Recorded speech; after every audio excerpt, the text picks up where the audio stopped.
Hey, welcome to episode 12 of We Can't Code, So We Criticize. This is a... whoop whoop. 13 times, 13 fucking times of that, Mike. It's 12 times, right? This is episode 12. Is it? Yeah, it is. Shit, alright. Episode 12. So, We Can't Code. This is a video game podcast between myself, Ben, and Mike is here as well. Yep, that's me.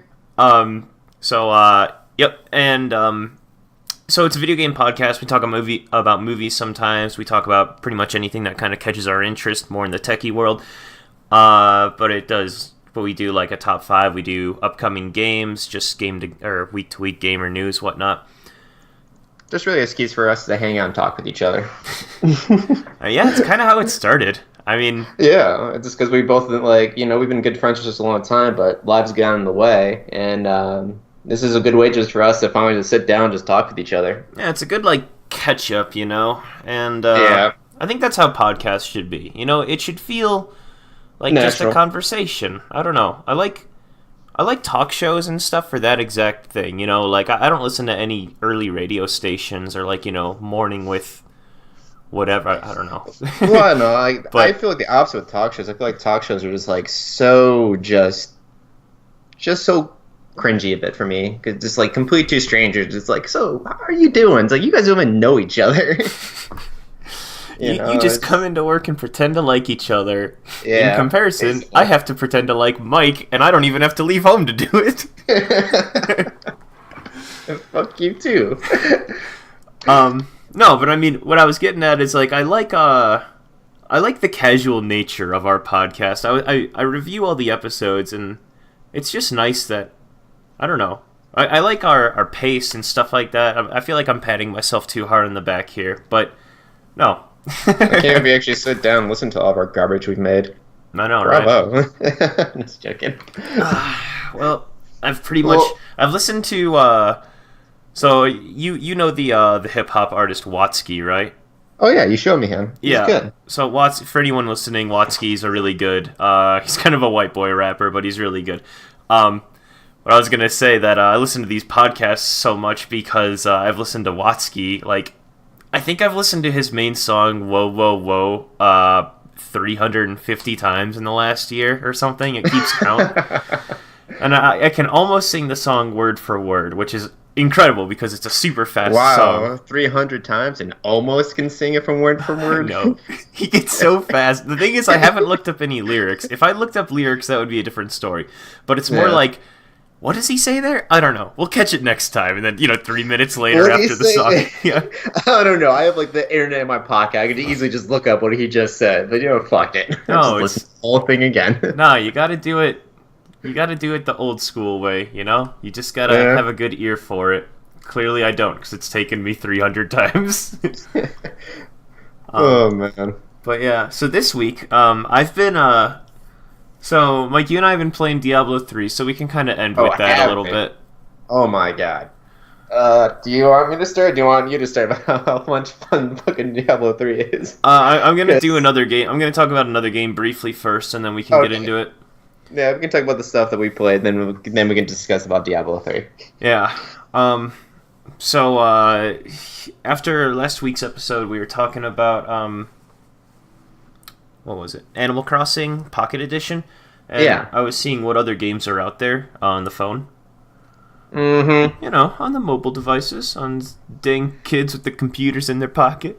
Yeah, you told me about that before. Yeah, I got that text. It was, let me see, give me before you came on going, was it, I can just say it. I don't need to wait for you to go, you're going to tell me the thing I texted you? That's fine. The game's called Soda Dungeon.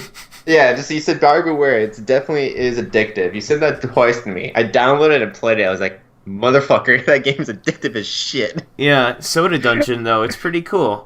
It's really good. Yeah, well, it plays itself. I think it's what's called an idle game, but that's kind of what I want a phone game to do. I don't want to be pressing a bunch of tiny little buttons on my phone. I think phone games should be more strategic than challenging in terms of button what I do maneuvers like about and shit. that is it does play by itself, but if you actually took control, you can go 10 times further than it can if it did play by itself. and because like I did that before, and it's like holy fucking shit. Yeah, so a brief rundown of the game. It's called Soda Dungeon, and it's a free phone app game. But essentially, what it is you own a soda bar, and No, you don't own a soda bar. You just you actually hire people to run a dungeon for you, and you just go to this place called the soda bar where all these adventurers go to meet up. Because then you make a deal with the bartender who actually owns it. So it's like, hey, if you give me some of that money you make and upgrade this place, we'll get some more people, and then we can make some more money. So in the end, you're just a hirer guy. You just hire people to run a dungeon until they die or run away, and you take all their crap from them. It doesn't matter though. Like, you don't own the bar, but you upgrade the bar and you hire people from the bar. Like, you own. I'm trying to paint a picture for how the game is. It's just easier to say you own the bar because you do you do literally everything for the upkeep of this place. Yeah. So pretty much you own a bar. Yeah. And there's this. It's a dungeon crawler essentially, but it's played out like an RPG, like old Final Fantasy, where it's just like you attack. You attack with your guys, and then the other guys attack. But the combat's really simple, where it just sets it up where you can auto attack, and they kill. And you don't like move around or anything. You just click on the dungeons. Like level 1, you find these monsters, auto attack it. Everyone takes their damage, and then immediately the next battle, level 2 and whatever. So pretty much you go and you fight monster after monster until you die. And then once you die, you collect all the gold that you got and all the experience or whatever. And with that gold, you can upgrade the bar, as Mike said. But essentially, you can recruit more and more people. You can recruit better people. And like your soda that you offer at your bar, like entices better fighters and people to come in. It's kind of a weird thing, but Well, yeah. What's nice is like you only have to buy the soda once, and then like you buy like a certain one. It says like that, so it's like, oh, this will attract wizards, and so you buy it, and then you upgrade your bar, so then only wizard will start showing up now too. Yeah, which is nice. You don't have to keep on buying. You don't have to keep on keeping it in stock, which is cool. Mm-hmm. But I played that game for like a day or two. Yeah, I've been playing for about 2 days myself, at least, because then before then Diablo 3 sucked me back in. Yeah. The game is stupid fun, and what's kind of funny is that it is free to play, and the money that you can use in the game is very well balanced. It's not overpriced at all. Like the highest thing is like $3, but that's when you can customize people if you want to. Everything else is like 99 cents. But the thing is, though, is like you don't want to spend that money because the fun part is to get the money to upgrade the stuff. And so it's kind of a really funny kind of thing that what they want you to pay, like what they say, oh, you can buy this, it won't be, instead of waiting. But it's like, well, it's kind of fun getting the money to get it in the end. Yeah, I mean, it's like since we're eventually going to talk about Diablo, I may as well make this parallel. It's pretty much if you could buy your set of armor. It's like, well, what's the point? Like, getting the set of armor is the fun part. Upgrading your bar is the fun part. The crawl is the fun part. Yeah, and like there is like what is nice too is that there is control though if you want to, because like when it's a person's turn, you can choose who they attack, and then you can choose also if you want them to use an item that you can give them, because each one can hold up to at least one item. Unless they're a wizard, then they can hold up to 2 items. But so there is strategy in the game, and it's very simple strategy, but still there's a fun little bit of strategy in it nonetheless. And I thought it was pretty cool mechanic they have is that if you put on auto run, you're gonna let it run ads while it's on auto run. You get extra experience points and gold, which is pretty cool. Well, actually, there's no experience points; you just get extra gold. Since all your guys, no matter what, they stay the same. It's just that you just get more gold to have more people show up at your bar when you want to hire people and stuff. And then when you reach higher levels, then you can start finding better equipment for them, which are really cheap to buy. What was kind of cool for me is that so the game ran ads after each time that you try to like go through the dungeon and then your guys die, but it always would say loading ad, and then the ad wouldn't load, and then I would just go back to playing the game, and I was like, okay. But mine would load, and they were just like maybe 5-second ads. Yeah, and I was like, okay, cool. But the cool thing sorry, go on. No, well, to finish my point, I was just gonna say that the ads, they're really short. They don't even work half the time. But then the coolest thing about it is that like the game is free, and you can spend money to not get ads, but then you can also use the gold that you get in the game to not show ads. Like it Yeah. takes a long time, but I like the idea that anything that you can purchase with real money, you can also get with in-game money. Like you don't have to technically spend a dime, and you can still have that entire experience. It's cool that it's offered, even though it is an Yeah, extremely steep price. it's something that you never in the end would reach unless you just had your phone going on 24/7. But the ads are not even intrusive at all. They even when you allow it to run while you're doing the auto run, they're just a very tiny bar on the top of the screen, and that's it. And it's just like okay. So and the only thing it covers up is that what level your guys are at, and that's it. So the game is fantastically well made. It's one of my near favorite free to play games, honestly. Hmm. If we saw that, if I played it before we made our top five, it would have definitely been in the top five. Well, Hands so down. here's the thing: is did you beat the game? Because I beat it, and there's something Oh, to I talk didn't about. realize that there isn't. I didn't realize. Like, I guess that's when you open up the portal. I guess because I haven't opened up the portal yet. So, when you get to like level 100, I think you face off against this, big brute of a guy, Yeah. and when you beat him, pretty much like you go to the bar, and they're like, "Oh, there's other dimensions and other stuff out there, and other like dungeons to loot and stuff." And so this wizard that you hire, he opens a portal, and he's like, "If you go through here, like it'll bring you to another dungeon," but the thing that does kind of stink about it is that you lose all your sodas, all your upgrades, like everything that you've bought. You get like one. I guess he was trying to explain that you get like one or two things that transfer over, but realistically, it's like it doesn't really help too much. And I was like, okay, So well you that's just start kind from of the dumb. bottom. So it sounds like you just prestige. It's like prestiging. Yeah, that's a perfect example. And so that kind of threw me off, I guess, because I don't know. If I could get to higher and higher levels, and if they just kept making the monsters harder and harder, that'd be more fun than starting from zero again. Doing like 2 damage per hit or something with each guy. Did you ever do the arena? I never did that one actually yet. I didn't, so maybe I'm missing something there, but Yeah, maybe that's what the arena's for. potentially. Because they say like there's quests in the arena mode and all that, so that's something I'll have to give a look at to see what it's like. Yeah. But yeah, it's just funny though. As soon as you said that, as soon as you sent me that text, I played it. Like I downloaded it and gave it a go. I was like, wow, this actually is really fun, and really just it's a good made free to play game. Like everything that you have to pay for, like that you want to pay for, is actually reasonably priced. It's not atrocious at all. Like the highest was like $3. I think that was just for the no commercials and the customization of your characters if you wanted to. Yeah. Everything else was just $1. That was like outrageous, but you can easily just earn too. Yeah. It's like the VIP section was all put $1. It was like 99¢. I think I'd like to try more phone games. Just thinking about it, they've never really appealed to me in the past. They always seem like some quick cash grab, whenever you see like a No, really same. poorly made one. But I mean, there's This still one some good changed stuff my out mind. there. Yeah, like this one. This one is a great example of what a good free-to-play game can be.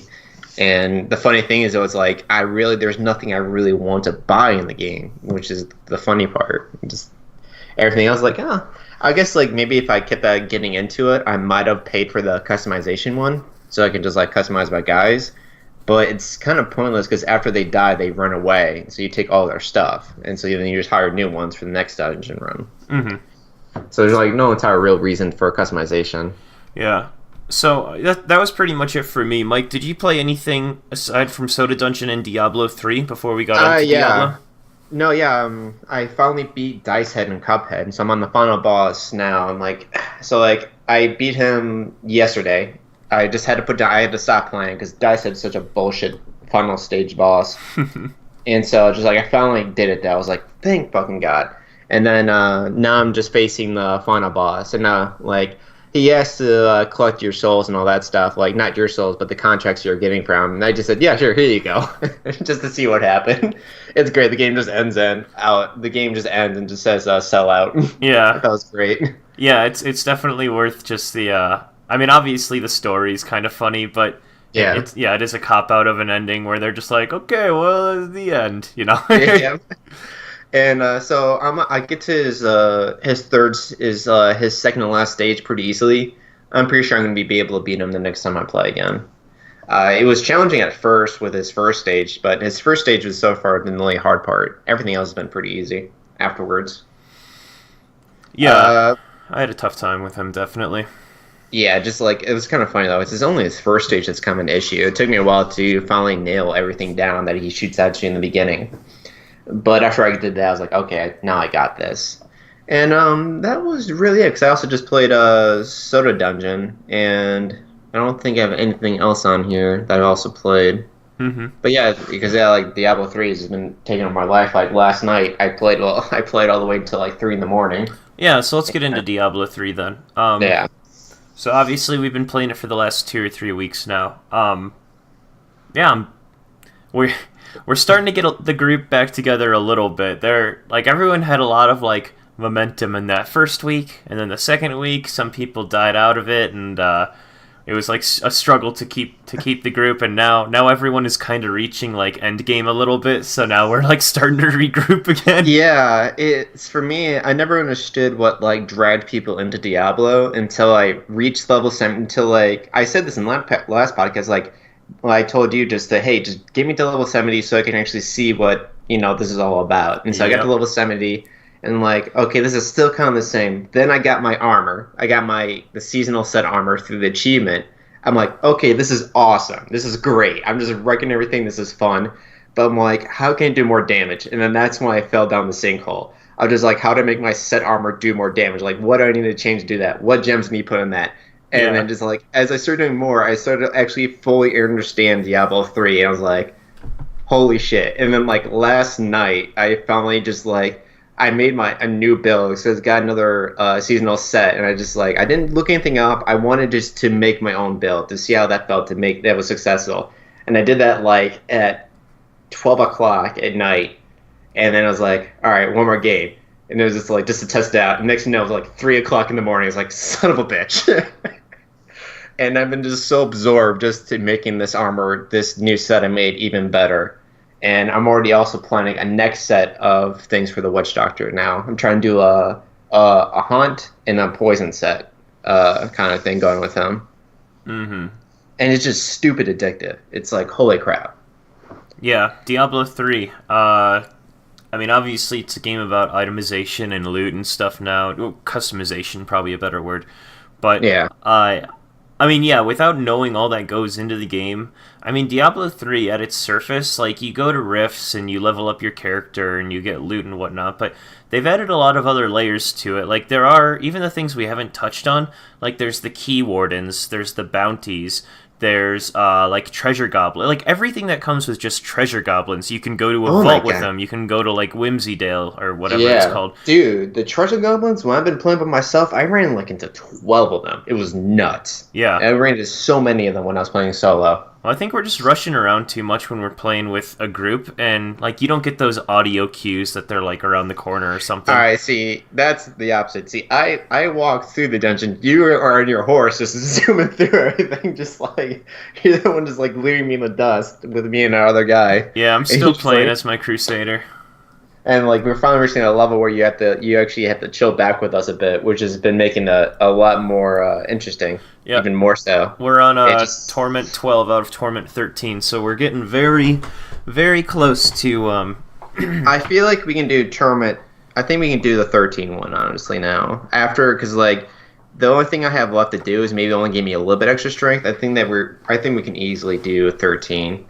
It'll be a struggle, like it won't be easy. Like we'll actually have to, kite around and move around, dodge some stuff. I think we can do 13 in the end. 13's not an issue for dealing damage. It's about armor, which is tough for me because I do plenty of damage, but I mean, still, if you stand on a beam or if you stand on like lava or something, the whole thing is to survive the damage, and so like my build's pretty solidly based on that because of just the new build I have gives me so many defense bonuses. It's ridiculous that I have some escapes that help out a lot, which is nice. Mm-hmm. But that's the biggest thing about Diablo or about Torment 13 is that like initially when you first get into Torments, it's about dealing damage. Like that's what your set armor is just dealing damage.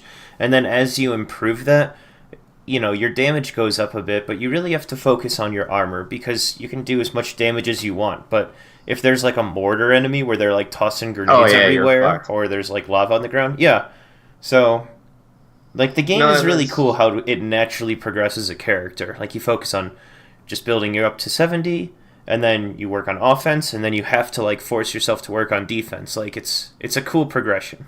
Yeah, because like getting up to level 70 is a great way to figuring out your characters and all of the stuff you can do, and then figuring out what you like. Because then after that, you reach 70. Like the whole end game is to make what you like actually like a plausible thing in like Torment 13. And that's like which I really enjoy.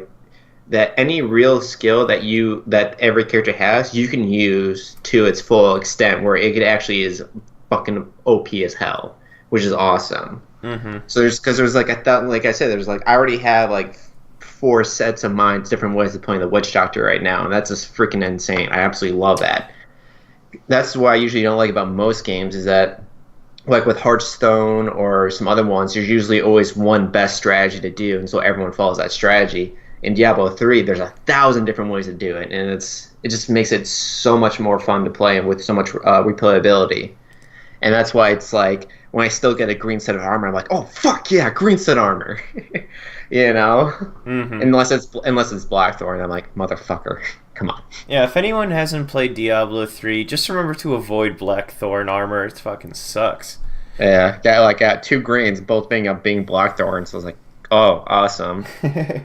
At least it gets some rare, Dragon Souls or something? No, it's Forgotten Soul. Forgotten Souls out of them. At least there's one. I'm like, what do you do? Yeah. No, so Diablo 3's been fun. We actually had a friend that, in a previous podcast, I mentioned that the Necromancer DLC was released, and it's kind of overpriced at $15. But yeah, we had one person. Yeah, it's kind of a scam for that price. But I had a friend that picked up the Necromancer, and he hasn't gotten into like level 70 or anything yet. But I was gonna ask him, what he thought about that character. Like once he makes like a Trangul set or something, like it'd be interesting to see how that character plays out. If it actually brings like a new twist to the game, or if it just feel like another Witch Doctor. Because like Witch Doctor and Necro, they do the pet thing, Yeah, so I feel like he's gonna just be another different type of Witch Doctor, because I remember playing Diablo 2, that's what the Necromancer was. He just summoned a bunch of things in the end. Yeah. And the Witch Doctor did the exact same thing, the Witch Doctor has the original wall, he has the slow things that, you can turn enemies to, other things that work for you. So, yeah.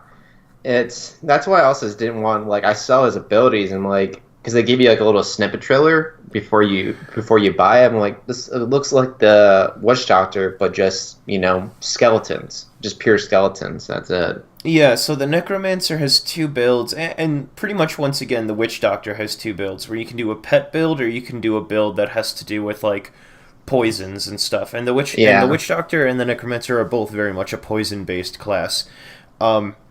But yeah, from speaking from experience in Diablo 2, like you had, if you weren't going the pet route where you have like a bunch of like 30 different guys following you around, then you were using like Bone Spear or Bone Spirit, and those were your damage dealers. But realistically, like those, I mean, I'm thinking of all the moves that are essentially the same thing for the Witch Doctor. Like Acid Rain is, exactly, it's just an area of effect. Yeah. Like Bone Spear, in Diablo 2, it would shoot through a line of enemies. Acid Rain, even though it's not a line of enemies, it just that would be more like, it'd be like the Fire Bats, because the Fire Bats shoot out in a line and they just go through enemies and stuff, dealing damage. Okay, yeah. So they have the same thing, and like I saw him like shoot out like a gust of things in front of him, and that's the same thing he does with skeleton. Because like even the Witch Doctor summons skeletons himself. They're mostly spirits though, skeletons, and I love the Necromancer. I think he's a great idea, but I feel like the Witch Doctor just trumps him in so many ways, because the Witch Doctor has so many more unique abilities that are just not all just skeletons. He's got zombie dogs. He's got little fetish creatures, where just like these little creatures that look like voodoo creatures with little knives. If you guys ever watched The Mummy, the Scorpion King, when they're all running into that jungle and they all get chased by those pygmy men. That's what he can summon too. They're fucking great. They're actually part of my next build, and I love them to death. He can summon giant spiders. He can just do so much more. He even summons like a giant Frankenstein creature too. So I just don't see what this Necromancer is going to be doing that is so much more interesting than both the Wizard or the Witch Doctor, because the Wizard is also an awesome character too, just because with all of his or her special abilities as well. And I just don't see what's going to be really unique. I should probably just look up a YouTube video of what he can do. Yeah, so I'm reading through. I found this forum that says, "Pricing aside, is the Necromancer worth the time?" And the first comment, which I think actually does play devil's advocate for us, because obviously both of us are pretty against it right now. It says, "I think it'll be tweaked before the season starts, but it's fun for sure." This was 5 months ago, so but I mean, it'll still be generally the same thing. No, so, yeah. Not as much has changed with Diablo. He says, it brings some unique skills like Corpse Explosion and Land of the Dead, and damage is really nice when you don't have a lot of gear. Personally, I enjoy the class more than most because of the visuals, and it brings really nice changes in gameplay for teams/groups. I've put about 200 hours onto each class, minus the Crusader, and I'd put Necromancer as my second favorite, behind Demon Hunter. Which, I mean, I guess... Demon Hunter's not really a popular character in the game. What? Well, I mean, Says Dana just says he's not been a fan of it lately. He says that he's been saying, like, he's picked it and he's like, I've been getting mixed feelings for him saying that he likes it or not, well, and it just seems that he even said that too, that a lot of people think that the Demon Hunter's been kind of a letdown lately. He even said that too as well. No, I said that the seasonal gear that you get for Demon Hunter was pretty weak initially. It's the first gear that you get. It's not the best piece of gear that he has. The Demon Hunter. And the other thing too is, okay, so we've got a friend that's playing the Demon Hunter. His name's Dana, as Mike said. But the reason that Dana hasn't been enjoying the Demon Hunter is because I'm out damaging him as a Crusader, and you're out damaging him as a Witch Doctor, because we've just put more time into it. As he should, Demon Hunter is the clear and always victor for DPS in Diablo, and when he doesn't have that, that's like if my Crusader. Though. I love him with me. When me and him are together, he's like a freaking lifesaver, because his build he has now is a great, he says they never move, and so they don't touch us. And then like me and him, we both do abilities, so we both do more damage, and we just cut down everything together. I love the Demon Hunter. I think he's good, too. Flip flopper. Yeah, I am a flip flopper, but like I don't know, because because you run off though, and then, like, I'm just like, fuck, I need assistance. Dana's there, and he's fucking laying down the forest like with me, which is great, especially with all of his stuns and freezes. Yeah, you just have to keep in mind that Demon Hunter is DPS, and the one person that's playing Demon Hunter in our group is our lowest level. Yeah, so you just like hit 200 with it, and I think I'm at like 290 right now. 200 Paragon, yeah. Like that's all that he was getting at. Demon Hunter is a really fun class because it's like playing as a glass cannon in League of Legends. Like when you just show up and like you cast down your bear as Annie and everyone dies around it, like it's hilarious, No, yeah. But yeah, I mean it's like if you're being destroyed in middle lane in League of Legends and you can't do shit, Yeah, then it's like, well, fuck. No, but so that was interesting. Pricing aside, is the Necromancer worth your time? It's a fun class, I guess, and the thing is, though, is that the Voodoo Doctor also can blow up corpses too as well, though. I mean, you can blow up your dogs as many times as you want. Maybe, but I mean, at the same time, how many skills are similar but also feel different? Like, I'm just saying, there's, like, between the Barbarian and the Crusader, you could just say, like, oh, yeah, I've got a move that hits enemies, too, with melee. It's like, well, they're different. So, I'm playing devil's advocate now because I know, it's fine. Yeah. That's fine. It's at least a good discussion. I still think that even with that, in the end, I don't see anything. I just don't feel it, especially just for $15 fucking dollars. All right, I'm sorry, just like that's the main issue I'm having. It's $15 fucking dollars for a single character, and it just, even with that thing, it still doesn't sell me that. I wouldn't drop that kind of money down. I mean, if you want to, you're more than welcome to. And I am loving this game a lot. Like this game, I'm getting more money's worth out of this game now than like all the years I've owned it right now. Yeah. But still, I wouldn't give them an additional $15 for that single character because they still have the warrior. They have so many great other characters to play. And why would someone just like, well, yeah, I'm going to just put $15 for another just single character? Yeah, it's just weird. I don't know. I mean, if you like the game, for sure. I think I agree with you that the pricing is wrong. Obviously, we've said that 100 times already.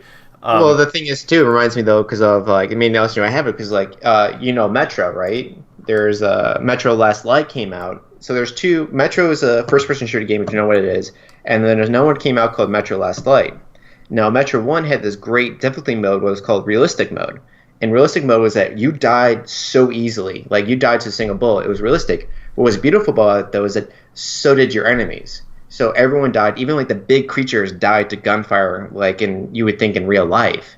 The problem, like the weird thing though, is that in Metro Last Light though, they made that a DLC. You had to buy that, and it was only like $2 or something like that. But like, I'm not gonna buy a difficulty mode that was in the first one, and that's why I have the same thing for this one almost. Like, even though this gives you more than just a difficulty mode, it's still overpriced for $15. Like, I wouldn't even shell out $2 for a game I love to death, as well. I think I put Metro in one of my top 5 as well. But I'm not going to give $2 for a difficulty mode, and I'm sure as hell not going to give $15 for a single character in a game, especially that's this old. If it was like $5 to $8, oh yeah, sure, I'll give you the $8 then, 8 to 5, but not 15.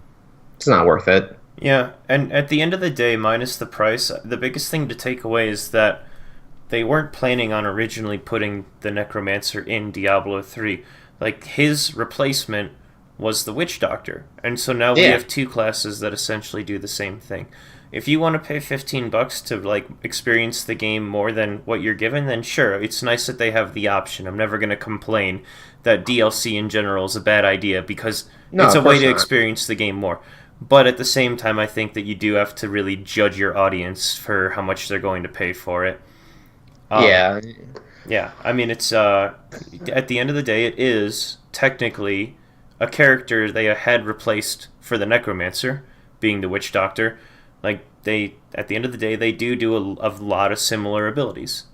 Yeah, it's like, once again, if the guy enjoys it though, good for him. I'm not hating it. I'm not hating people who got it. I don't care. I'm not hating people who enjoy it. Just for me, I just can't do it. I can't bring myself to do that. Even now, for how much we've talked about the game and how much we've been just crushing hard on it. It's like the last 3 days. It's freaking PUBG and all over. Yeah, good game. Yeah, it's just super fun. Diablo 3, good game. I'm glad that people are getting a chance to like reimagine it or re-experience it though. I'm excited just to get back in after the podcast. I'm gonna get myself some dinner, come back, and then get my source materials to break down some items so I can make my build, the current one I have right now, even better. Mm-hmm. Yeah, I'm probably super excited. All right. Well, that's all I got for what I played. I didn't watch any movies this week or anything. I don't even know what hit the theaters. But did you do anything else, Mike? I watched more of Penny Dreadful, that show I talked about last week. Yeah. So is it still good? I want to hear about this because it sounded like a good show. Yeah, it's still good. The last episode that me and Lauren watched, it was good, but it kind of felt like a repeat of a previous episode that we saw. It was going into more depth of a character that we already... No, sorry, not the last episode. The last episode was really good. It was the episode before that. It was like the last season episode, I believe. I think it was like... Yeah, sorry. I forgot we watched 2 episodes. Oh, it's fine. It doesn't matter. Like, no one knows which episode you watched. Yeah.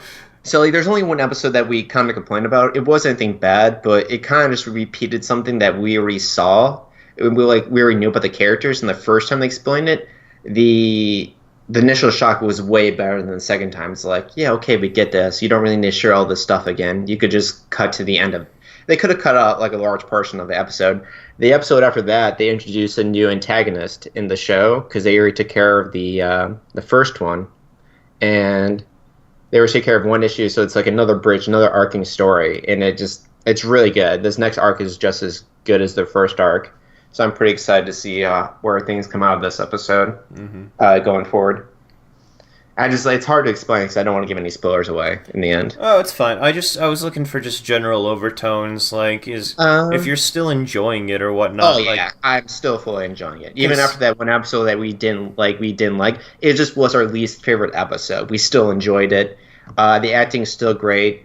The sets are still wonderful, and I think we're in the next season, and everything is still well polished. All right.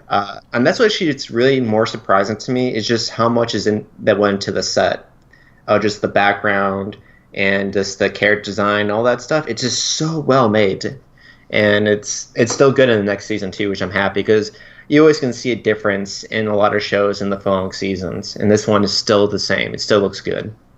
Mm-hmm. And so I'm excited just for the next couple episodes we watch. And I think that's been it for me. We're just still watching that show, and that's the only television I watch because all I watch in the end are just YouTubes and and just this stuff. Lauren's been trying to get me to more of these shows lately, and it's working. I'm actually enjoying them. It's a nice change for me. Yeah, I mean they all seem like good shows. I was just looking at movies that are coming out here. We've got a pretty good lineup in the next couple weeks. So, obviously, Christmas coming up and other holidays. Another Star Wars movie. Yep, so December 15th, which I didn't realize it came out in 5 days. So, this Friday, Star Wars The Last Jedi comes out. Or is it the 15th? Or, yeah, okay. No, it's Friday. not. It comes out on Christmas, doesn't it? Nope, December 15th. I'm looking at it right here. No shit. Yep. Huh. So that's next Friday. Ferdinand, the one with John Cena, the animated bull. Honestly, it didn't look too great from the trailer, but John Cena, I mean, I'd spend $7 to support. I have no idea anything. what you're talking about. It's an animated. Is it Disney? It's an animated movie, but it has the voice of John Cena as this bull character. And yeah, I mean it's John Cena. You can, I am such a consumer when it comes to John Cena. Just slap his image or his face or his voice on anything, and I'll be like, yeah, here's $7. What do you got to show me? Like I just think he's really funny, and he's not like full of himself. He just seems like a genuinely cool dude. And that's what everyone says about him. I don't even watch wrestling, but like fuck, I would definitely love to go to WrestleMania and just be like, get wearing a John Cena t-shirt and watch the Undertaker throw Mankind down 12 feet into the I went to a few myself actually when I was younger. They were a lot of fun. They look awesome. Yeah, like it's a lot of fun, and definitely something that if you guys haven't gone to, it's worth going at least once in your life to see. Yeah, I think it seems like a timeless thing. Like it, and it's funny that the whole thing, like WrestleMania in general, like people like hitting each other and wrestling and like violence and stuff. It's weird that that's such like a family fun event these days. I mean, kids go with like their 6-year-old, or families go with their 6-year-old kids, and it's just like, it's fun, Like all those guys are entertainers at heart, and it's cool to see like the Undertaker or someone just like mean face with their fists like pumped out, like taking pictures with like 6-year-olds. Yeah, it's great. Yeah, it's just like it's cool. Other movies that are coming out: Jumanji, Welcome to the Jungle. That looked a little lackluster to me, but once again, I mean, what's the price of $7 for a movie ticket? Like, I think I would have less of an issue if they just called it something else. I think it's a great premise. I just don't know why they bother calling it Jumanji, but that's just my little thing with it. No, I agree with you. Because I think it's a good idea for a movie, but like, main issue I have with it, not because I'm not saying because they're ruining the franchise of Jumanji. It just makes me think it's like this movie's not good, guys. So we had to make some reason for people to show up for it. All right, we'll just call it Jumanji so people think it's another Jumanji movie. But it's not a Jumanji movie. It's just people that get sucked into a video game. Yeah, and it doesn't matter if it's about a video game or a board game. What matters is that in the original Jumanji, the animals in the jungle were coming to the real world and they were messing with it. Like the fact that this movie gives like a 10-minute intro to like, oh, we're sucked into a video game, like that changes nothing from just like, a jungle adventure is pretty much what they're selling, and it has nothing to do with the original Jumanji. Like, yeah, exactly. That's what made the first like Jumanji movie so good. I mean, for me, it was good. Some people say it's not good, but yeah, it's what happens when you just have these crazy jungle creatures in the middle of a freaking suburb. And now you're just, all right, we're in a jungle like with these drug cuttails, and that's it. I'm like, all right, so just an action movie then. Yeah, if they added 5 minutes of like King Kong being in the background, they could have called this movie, King Kong, Welcome to the Jungle or something, and it would have been the exact same fucking movie. And so that's my only issue with it calling Jumanji. It's like you're just making yourselves say it's like, yeah, this movie's gonna be bad, by the way. We're just trying to get as many people to show up as we can get. Yeah, once again, I mean, the movie, I'm probably gonna see it. It doesn't look bad. It just feels like No, a yeah. money. It just feels like A money grabber. yeah, a money grabber. Pitch Perfect 3 comes out on December 22nd. I never saw the second one. I heard it was extremely racist and over the top. Not that I'm insensitive to, or not that I'm sensitive to that shit, but at the same time, I've heard that it's like trying too hard. It's like, your friend saying the N word just to say the N word and be like, shocker! Like, like that, from how people described it to me, that's what it sounded like. It was, yeah, just over the. Was it like racist? Was it racist or just like super stereotypical kind of thing? Like everyone's playing out of a very strong stereotype. So the thing that someone explained to me is they introduced this this Latino girl to it, and like every single one of her lines is pretty much like, "Oh, if I go on stage and dance, someone might notice me, and I might get deported back to." Mexico. And it's like very, like, they keep going, like, once again, I haven't seen it, so someone feel free to prove me wrong here. But I guess they, like, keep pushing this joke over and over that you end up hearing it 5 times. And she's like, and they ask her, like, how she got to America, and she's like, oh, I was on a boat with a family, and, like, it's very clear that she's illegal and whatnot, and, but yeah, like, they keep pushing this agenda that, like, let's make this character so that we can have, like, this Mexican token woman here, and gotcha. I really liked the first one. Before I continue, like the only reason I'm bringing it up is because obviously I care about the movies, the franchise. Yeah, the franchise. Like the first one was fantastic. I have to get around to watching the second movie. It's like everyone I know, guys, girls, like mostly guys, love the damn movie. Like a lot of my guy friends enjoy the movie, and that's what I'm very surprised about. Mm-hmm. Especially when we were younger. That's when we came out. Like we were still in high school, and I was just very. I never end up really seeing the full movie, and I did enjoy some of it, but I'm just very surprised on how like popular it is. Like how much people just really, really like the movie. I was like, okay, it's a good movie, but just like it just gets over. It's like people just love that movie more than I expect they would. It was the right amount of absurd, I think. Yeah. That was my thing for Pitch Perfect 1. I never heard anything about Pitch Perfect 2, though. Yeah. Anyway, moving along. Have you heard of this movie called Downsizing? Starring Matt Damon. It's where you have the opportunity in the near future to shrink yourself down to 6 inches.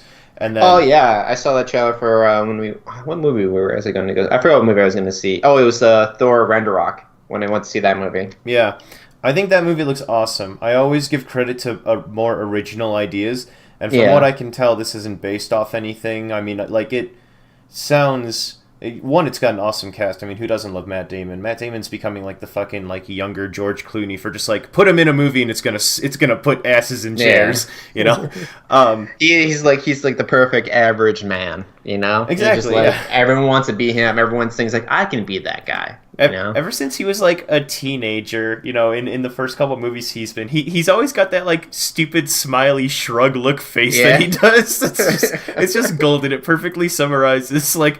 Yeah, I'm kind of. The one thing I had a problem with the show, like the trailer, is like it shows it like, oh, like see, he shrinks himself down in the trailer. And the thing is, like, he's supposed to shrink down with his wife. The thing is, his wife backs out the last minute, and so the thing is, though, it's permanent. And he didn't know that until she left. So she's still big, and so he's living this small world that people made.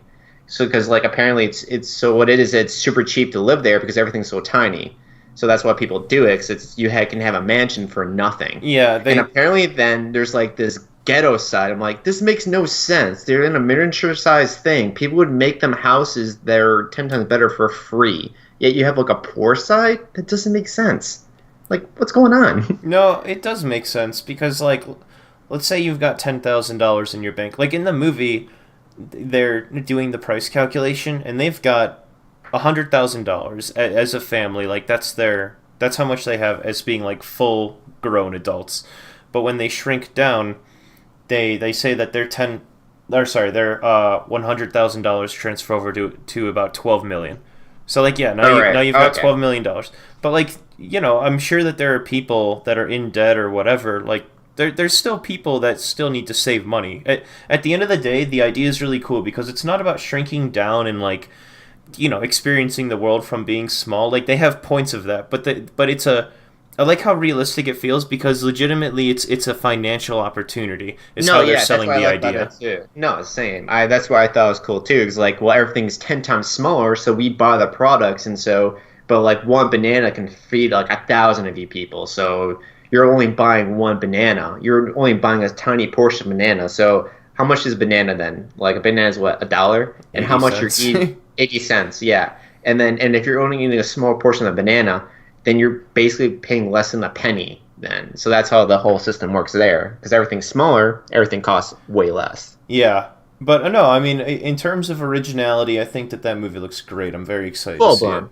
Same. I think it's nice to see that instead of just another Jumanji movie. No offense to Jumanji movie that's coming out, but it's like here's a whole new IP. That's awesome. I'm really excited for it. And I hope it does well.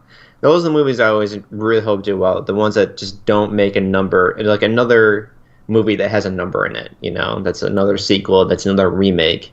Though I do enjoy them, it's like, come on, what we're gonna say about our generation? Like, what's gonna be our like number one movie? Like back then we had like Ghostbusters. Like, what's gonna be like our one that's gonna last for a lifetime? That's what I'd like to know. Yeah, I was thinking about that myself because all the big movies that are coming out these days, they're like Avengers or I guess yeah. I guess we'll have I guess we'll be like the era with like all the hero movies in the end. maybe, but they've always had those. Right now, we're definitely hitting True. like a stronger stride. But I mean, they've been like Superman. They've done live action Superman since like the '70s and earlier. Yeah. Um, It's like we just don't have anything that's really. Yeah. It's like what's gonna stick around that's been original in our timeline, with movie wise at least. I think speaking of Matt Damon, I haven't seen all these movies, but I bet that The Bourne Identity is going to stick around because That is a. is that an original series or is that based It off is. of something? It's based off of a book, Okay. but still a movie though. I mean, every old movie we've seen and enjoyed, it all been based off books too. So that's fine. Yeah, I might But- have to rewatch that. I've only seen the like first two or something, and now there's like 18 million. The books make a lot more sense than the movies do. I think there's a lot more. There's a lot. Of course, they're books, so of course there's gonna be more depth in it. So that's kind of pointless to say. But yeah, I enjoyed the movies too. I thought The Born in Day was a great movie too. Yeah. Anyway, I mean, those are movies in the near future here this month. Yeah. Did you want to get around to our top five here, Mike? Yeah, sure. I can do the top five. All right. So our top five this week was top five handheld games, and we specifically decided to not add the Nintendo Switch just because it is so modern, but also at the same time, I mean, it's hard to distinguish. Like, It's a portable console. That's what it is. It's on a handheld. it's definitely a hand. It's 100% a handheld. But It's a the portable thing, console. well, okay, They do you can see not that. hold it in your hand, Mike? Like, okay, anyway, Mike and I disagreed about it, so that's why we're not including it. But it is. Come on, you're gonna tell me that Nintendo Switch isn't a handheld? What are you doing with it? Are you like shoving it up your ass and playing games with it? No, you're fucking holding it in your hands, bud. No, it has a kickstand in the back. If you sit down, you put it on the roof with your friends with the miniature controllers. Oh my god, That's how you do can it. do both. No, you can't. All right. Oh my It's a god. portable console. Mike is just a naysayer. Mike's gonna be that dude that's like playing Pac-Man in 50 years, and he's like, all those other games are dumb. Pac-Man. You kids with your Zima, your hula hoops, and you got your Nintendo 64s. Fucking Zimas. But yeah, I don't know. Fuck you. If the Nintendo Switch isn't a handheld, then what I wear on my chest every day isn't a shirt. Like there's things that It's not. It's Ethan Kloss. it's a piece of cloth. Okay. Shit, I mean the crap that I buy at Goodwill may as well be. All right.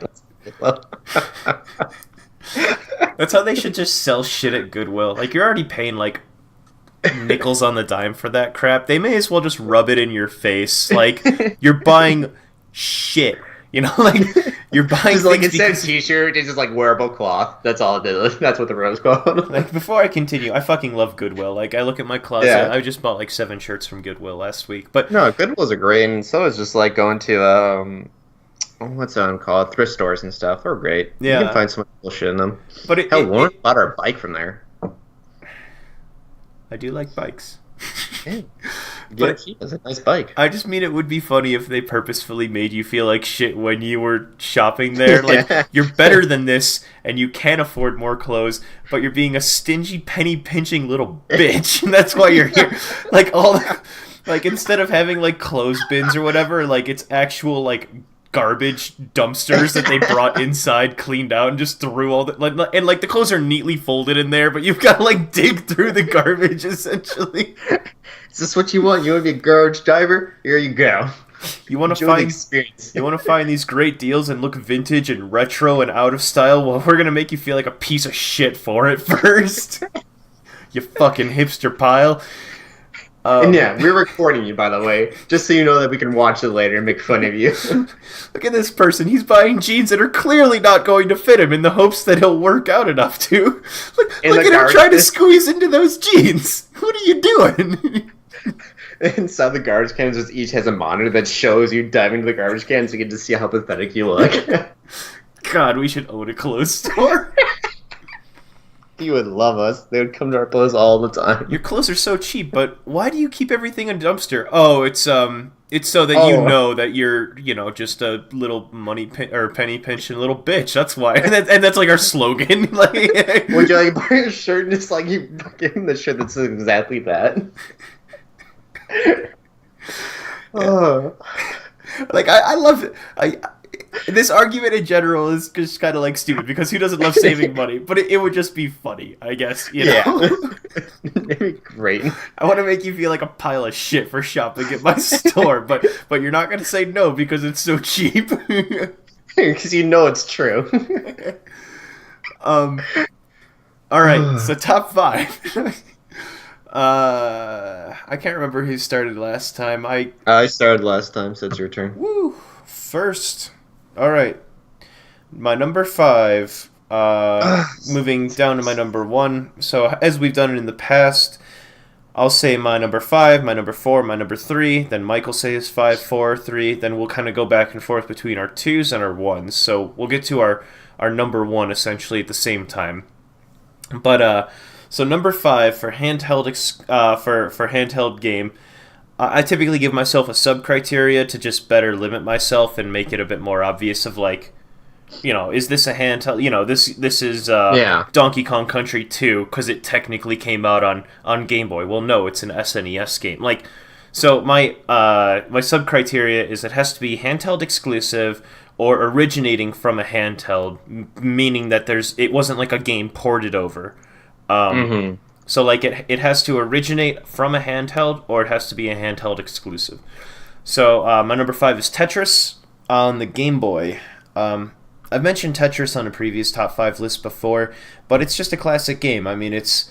Yeah. Like, the nice thing about a puzzle game when it's a handheld is that, like, you're not going to finish it and be like, now what? Like, you can always do better at Tetris, which is great. And that's going to be kind of a common thing in this list, is replayability, because I think that's just a huge idea for, like, if you're on the road or if you're, in an airplane or something, like, replayability, super important. If you load, like, a movie onto your phone and you watch it during a plane ride and you finish the movie and you're still on the plane, you're like, well, time to stare at the back of this seat for the next 45 minutes.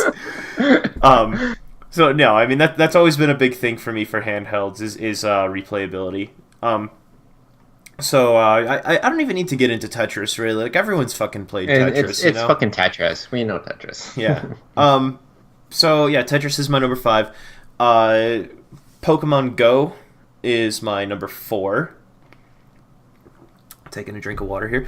Pokemon Go number 4. What was great about Pokemon Go is that it specifically the game isn't just a handheld in the conventional sense that you can play it conveniently when you're moving around. What made Pokemon Go awesome is that the experience of moving around enhanced the game itself. Like that, I think that was the coolest part about it. Like Tetris, if you're playing it in the car, on a plane, if you're at the park playing Tetris, like it doesn't fucking matter. Your experience playing Pokemon Go in different areas, though, is going to vastly differ depending on where you are.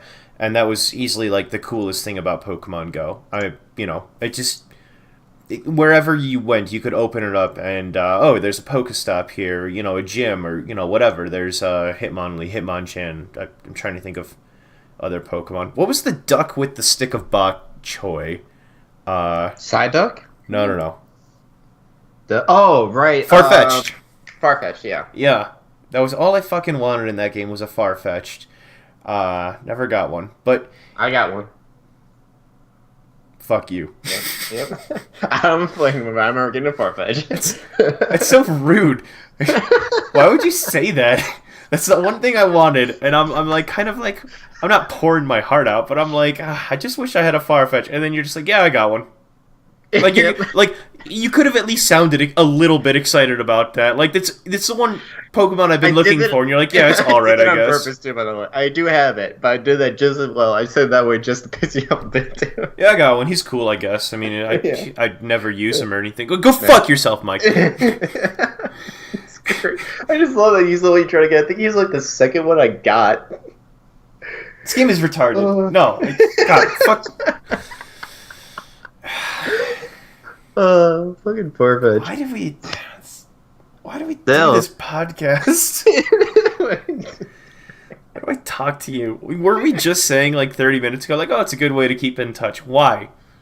So I don't even really think of it. It's one of those things I don't even think about why I keep in touch with you. It's like a chore at this point. No. Gotta talk to Mike, I guess. Stupid. Fuck. Mike, you just gotta work. I don't think you play Pokemon Go anymore, but it would just like I would fully expect you, because you're totally this person, like the next time that you're in town, the next time that we hang out, that you like come to my door, you knock on, I open the door and you're on your phone, you're like, oh, what's going on? I'm just playing a little bit of Pokemon Go, stacking up these Farfetch'd. Just coming like with 20 Farfetch'd. You're like, oh, I'm just selling all these Farfetch'd for this rare candy. Got so many Farfetch'd here. I got this Farfetch'd is level 200. I still don't want them. Guess I'll just delete them right now. Guess I'll just set them free. Oh my so yeah, number 4 is Pokemon Go.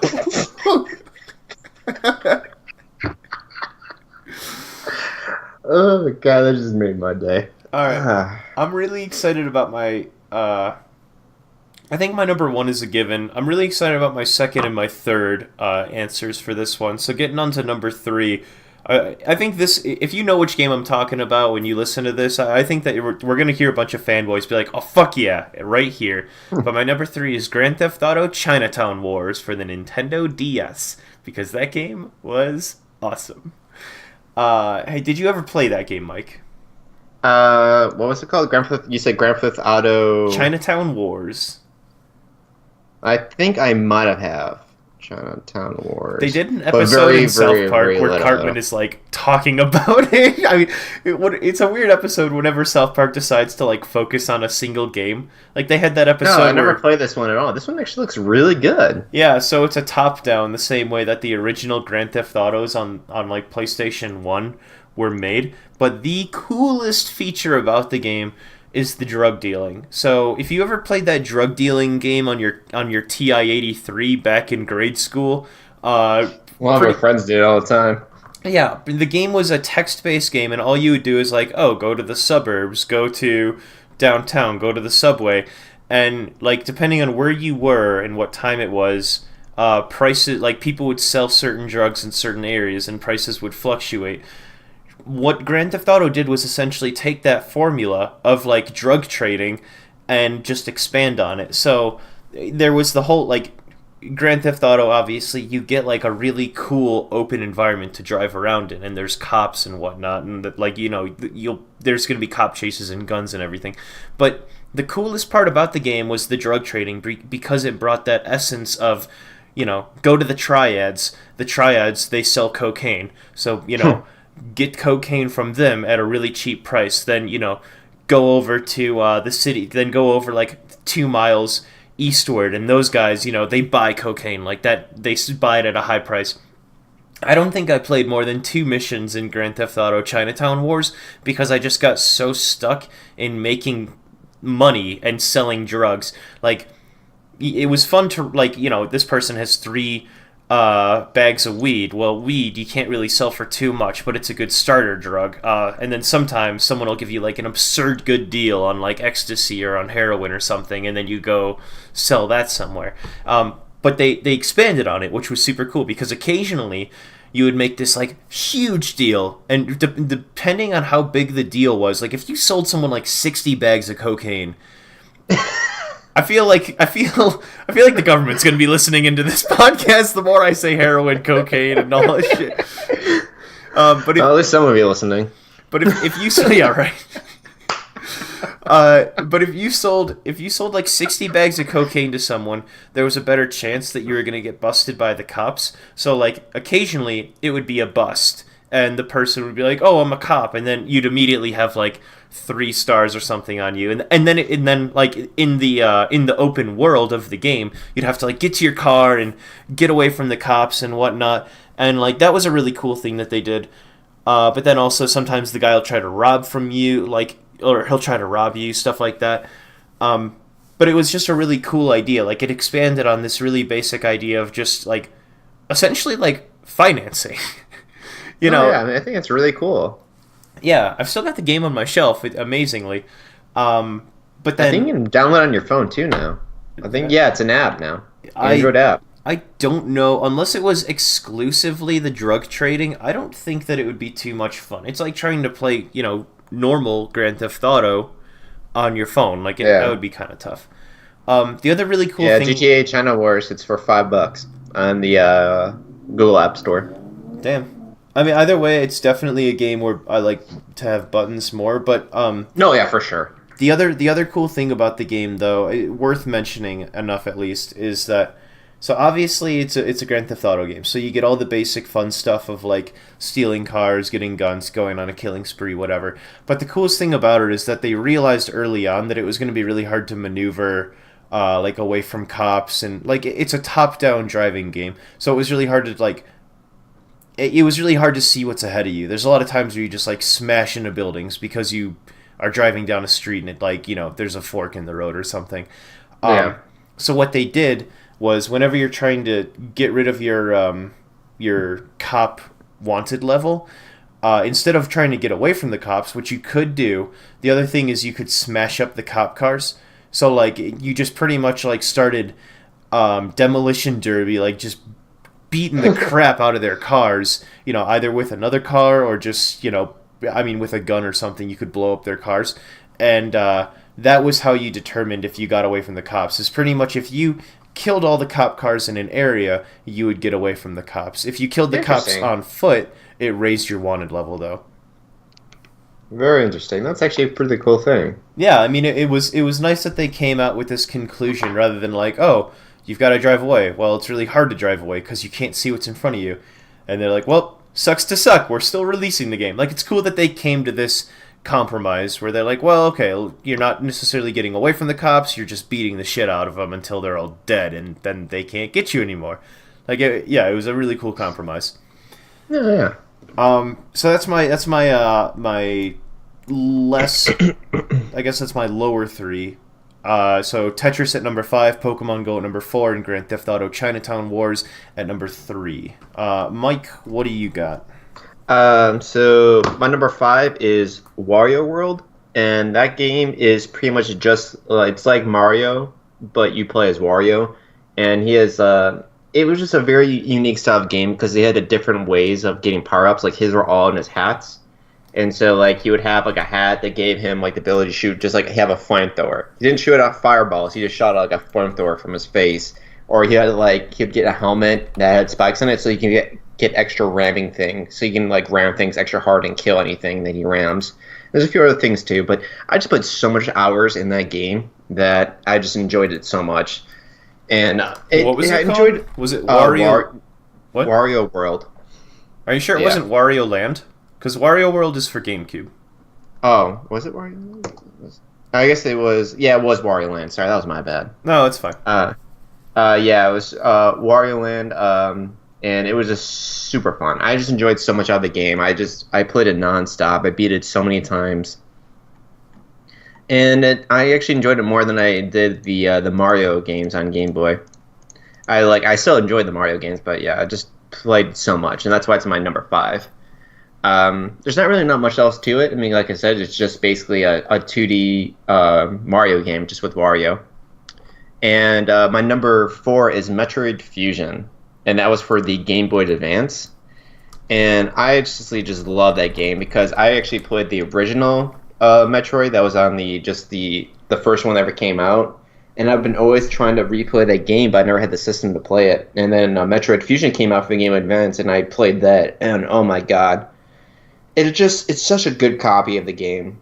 It's such a good Metroid game. And there's just so much fun. It's exactly like all other Metroids, like their classic ones, huge map, bunch of power-ups. There's a bunch of backtracking, but just a good, solid, fun game. And it just looks really good, too, on the Game Boy Advance. Mm-hmm. And that's pretty much it for Metroid Fusion. And then I'm pretty happy for my last 3, though. What's up? Well, I was going to quickly say, so as you're going through these, I've been looking at them. So if you're unfamiliar, Wario Land came out for the Game Boy. Metroid Fusion came out for Game Boy Advance. Yeah. I just wanted to quickly say that. Okay, yeah. No, thanks for doing that. I appreciate that. Yeah, like Wario Land's a really old game. It's super old. Metroid Fusion, it's like, even Metroid Fusion now is still a good game. Like, you can pick it up right now and still get a full enjoyment out of the graphics of it, too. Yeah, that came out in 2002 here. Wario Land, I'll have to look it up. But, I mean, Game Boy, it's... Okay, yeah, 1993, so... Yeah. Oh, wait, shit, no, that's Wario Land, Super Mario Land 3. So, shit, I don't know the series. Is that the third one? I don't know. Whatever. Yeah, it's that one. It's the third one. Okay. And then after that, I don't know if you played this game though, Ben. It's called Advance Wars. No, but I know of it. Yeah, so Advance Wars is a strategy game where you have control of an army and the other person has control of an army too. But what's unique about it is your commanders. Each commander has a unique ability, and it was just actually a real vehicles. So there were bombers, foot soldiers, tanks. Each class had their own unique design to them. It was just each commander had a very unique style to them, and their superpowers are pretty well tamed and fair and pretty well balanced. It was so much fun. It's like one of my favorite turn-based games out there. It's so good. It's like turn-based in style like Fire Emblem is and stuff, and all those other like Final Fantasy games. When you move each character a certain amount of spaces and they have a certain range of attack. But instead of people, they're just actually military things. And it was just so much fun. The style was beautifully made. The only issue I had with it was that the final boss in that damn game was OP as fuck. You could not beat that motherfucker. I don't care who you are. If you beat him, you fucking cheated. That guy had the most OP power ever. He had the fucking Sephiroth ability where he just drops an asteroid on all your guys and just kills them all instantly. There was just no way to fucking beat him. I never beat him. But I played all the other modes because there was you can customize levels in that game. You can make your own levels. You can play. You can set up anything you want. You can verse people. You can verse his computer. It was just so good game. But that fucking final boss, you can go suck a dick. There was this one funny thing I saw. So I didn't play the game. Well, okay. Once again, really quickly, this is for Game Boy Advance. I should quickly say. Yeah. But okay, so there was this one comic I saw, which I never played the game, but the way that the comic kind of put itself together, it made it seem like everyone was very optimistic and enthusiastic in this game. Like, oh, you took out my battle unit or so, my tank unit, whatever. So the comic, the first couple panels, it was like, you struck against my scouting team. Good battle or whatever, and going on, they were kind of going back and forth, and then the last panel is just this guy on his knees, platoon style, fire all around him and dead bodies, and he's just ah! I see that one. It's so good. You get the idea that these generals just have no idea that they're just killing so many people. Yeah, it's a great example of what it really is. But like, there's good strategy too because like you can get like advantage for having soldiers in buildings. They get like extra defense, or you can have them in the mountains and stuff, and all that. And so it's really cool. And it was a very well designed game, except for the fucking final boss.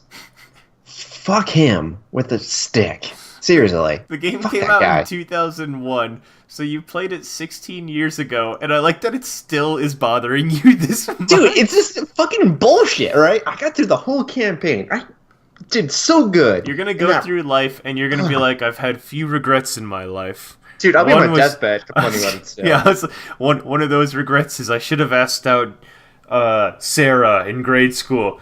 Another regret is I should have told my mom I loved her more. The third regret is that fucking boss in Advance Wars, that son of a bitch, you know? And there would be Ben next to my deathbed. He goes like, yeah, I already beat him, by the way. I'm just doing it right now again. See? I just beat him. This is me beating him again. Easy. Fucking easy. Mike, you didn't... And I'll just pull up my phone and be like, here's my level 200 Farfetch, you bitch. If and it's before I die, I delete him. And then right when I delete him, I die. Before you die, like it would be funny if like in 70 years you only have a level 200 Farfetch. Like you're purposefully not raising him just in spite of me. Like he could have been level 1,000,000 at this point, Ben, but he's not. Because I just don't care at all about him. You son of a delete bitch. him and just die. And then my wife is next to me going like, what the fuck? Oh my god. Fuck, I want a Farfetched. I want to beat that final boss. Uh, And so those are my bottom threes. To repeat, that was Wario Land for the Game Boy, Metro Fusion for the Game Boy Advance, and then Advance Wars for also Game Boy Advance. Yeah. Alright, so my second one, once again, is something that I think, if you're familiar with this, it kind of has a cult following. And granted, I haven't played this series in a while, so it's going to be hard for me to remember, but it's just like, you know, when you play a game, you're like, oh, that was such a good game. But my number 2 is the Golden Sun series. This came out on Game Boy Advance, and then they also had... so 2 games came out in the Game Boy Advance, and then they also had a game that came out on the Nintendo DS. But Golden Sun, it's an RPG game. It plays out very much like Final Fantasy. The one cool thing about it, though, is that abilities that you get in battle, you can also use in real life. Like as you're walking around on, like as your characters, and you can use them to solve puzzles and stuff. So one thing is like there's an ice mage that you have in your group, and like you'll find puddles on the ground, and what she can do is she can freeze the puddle, and it'll make like a pillar, and then like you go up some stairs and you use that ice pillar as like a platform to jump from one thing to another, and like that's just one example, but like you can have like a force push or a force pull move where you can like pull objects that you can't reach closer or further from you. It was really sweet.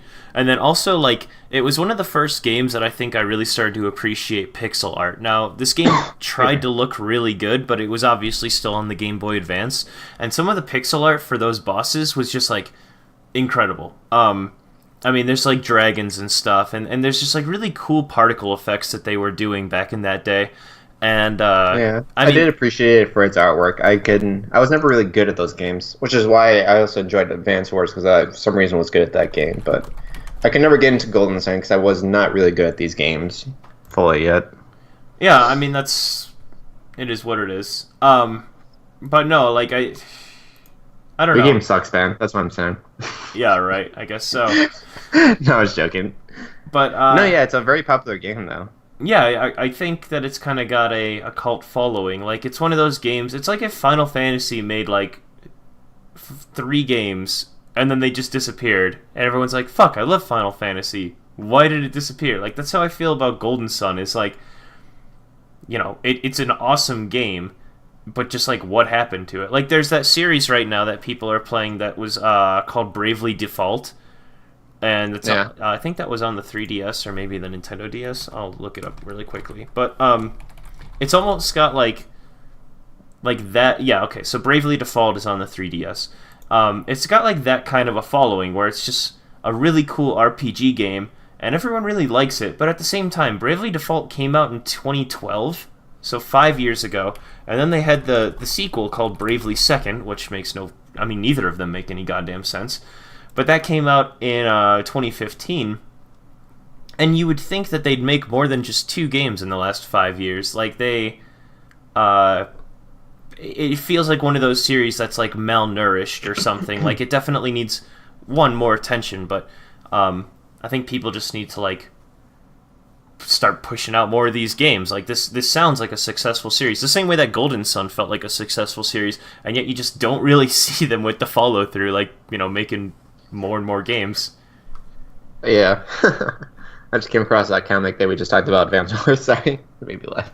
Yeah. You should link it onto the Facebook page or something. Oh, yeah, it's a good idea. I'll save that.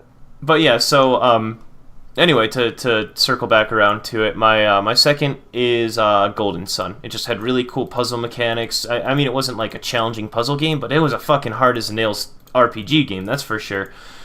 And typically I'm the type of guy that, like... I mean, in Final Fantasies, I will power level my characters until I am not, like, getting any experience anymore before I fight anything in an area. Like, whenever I fight anything, I always just fucking destroy it. Golden Sun was impossible. Like, it was really tough. Is just the easiest way to say it. But yeah, like, it was a challenging RPG game, that's for sure. And it definitely stuck around and kept my attention. Mike, what's your number 2? My number 2 is a game that probably no one will know what it is at all. It's just called Dark Arena, and what it is just a Doom and Wolfenstein clone game, and it's one of those games that I just played so much of. Sorry, what was it called? It's called Dark Arena. Okay. And it was on the Game Boy Advance, and I just put so many hours in this game. And it's just, like I said, it's a Doom clone kind of game, but man, I just had so much fun playing it, just trying to get all the way through the final level. And I just finally beat it, but I had so much good memories just chilling in the car and during long road trips, and this would be just my game I would play all the time.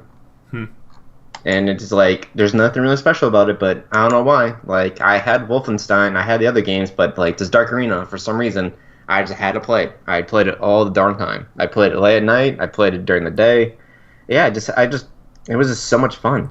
I had a great time on it, and that's why it's on my number 2 list, though, because I just played this one like nonstop. It was one of those games that I'd always go back to play for some reason. I have no idea why, but I just go back to it and just give it another go. Yeah, I mean, it looks... It doesn't look... It looks awful. It looks shit. Well, because we're talking about Game Boy Advance games from, like, at the very least, 10 years ago. Like, of course it's not going to look too great, but... And it's just a quick rip-off, though, too, of just Doom and Wolfenstein. And yet, for some reason, I just had to play it. Like, I just had to beat the damn game. Was it as fast as those? Did it feel like you... Yeah, it was fast-paced. It was good. It was still a well-programmed game. It wasn't like shitty design or anything like that. Yeah. Well, I mean, I've heard about like Doom ports back in the day, where Doom was attempted to be played on like console, and it was just like an extremely poor port. It lagged. It didn't look nearly as good.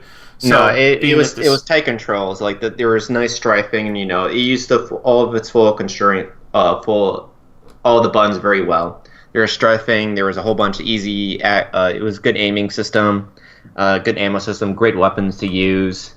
Nothing to complain, but once again, there's also nothing to write home about it, but yet I just love the game so much. Yeah, I mean, that's pretty cool. Like, thinking back to technology back then, I mean, the Game Boy Advance, like, it's cool that they were able to make this game as fast-paced as it sounds for such a small console. No, yeah, and so, yeah, that's my number 2. Just out of just how much time I actually put into this game for something being so simple. Oh, it looks good. My number 1, and Mike, I don't know if we've got the same one. I haven't heard this one on your list, but we might. But I did the Pokemon series specifically. Yeah, Pokemon. Yeah. Red and blue, and gold. I actually so that's something yellow. That we could. Sorry, talk... it's yellow. It's red, blue, and yellow. Well, I actually decided that my favorite Pokemon ever was Pokemon Emerald. You fucking little tweeb.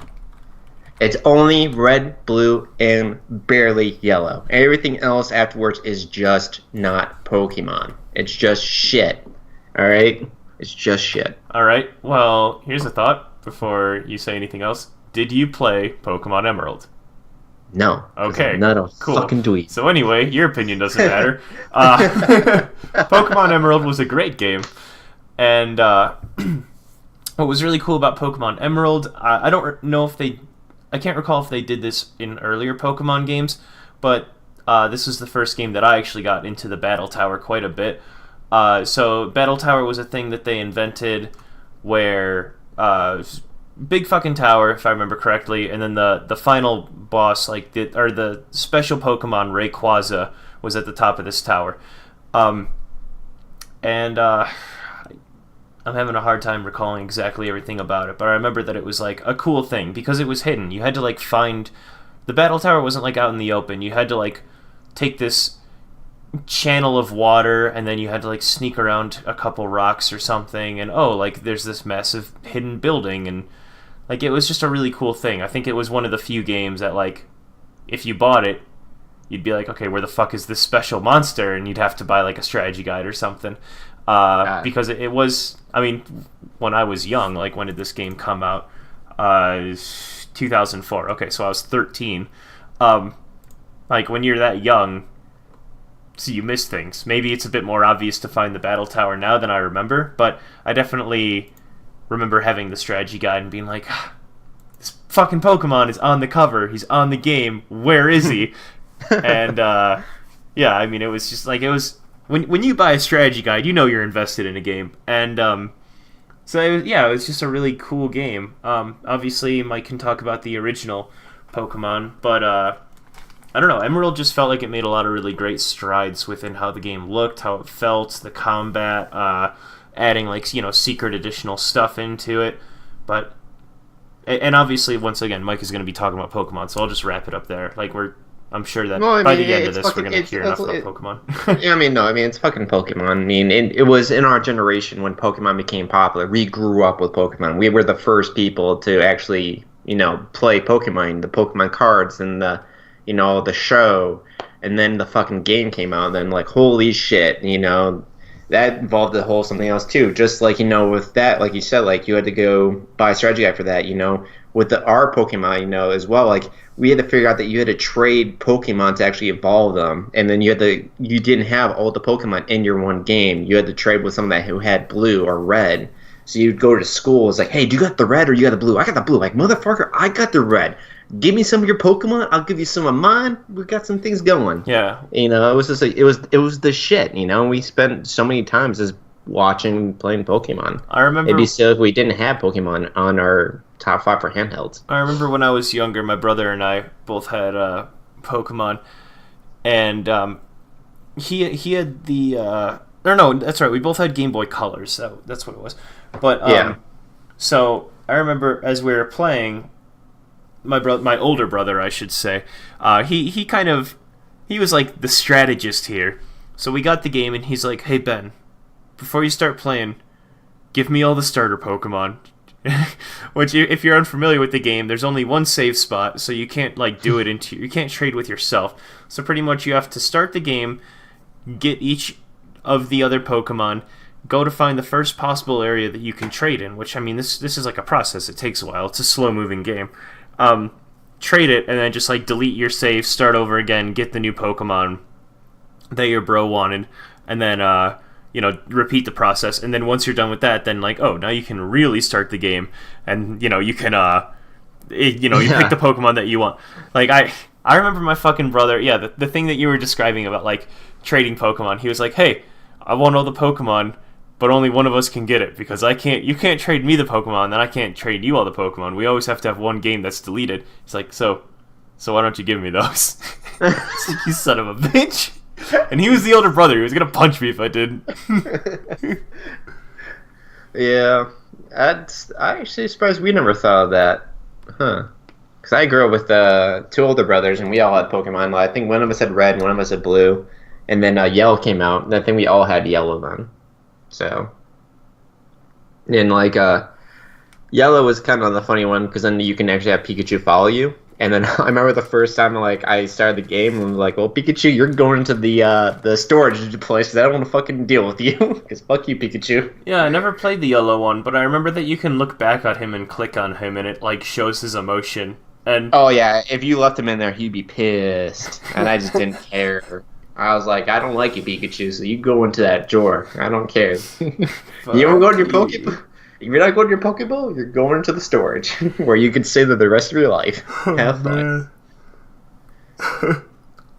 So that's our top five. To go over mine. Mine's Wario Land, Metro Fusion, Advance Wars, Dark Arena, and Pokemon.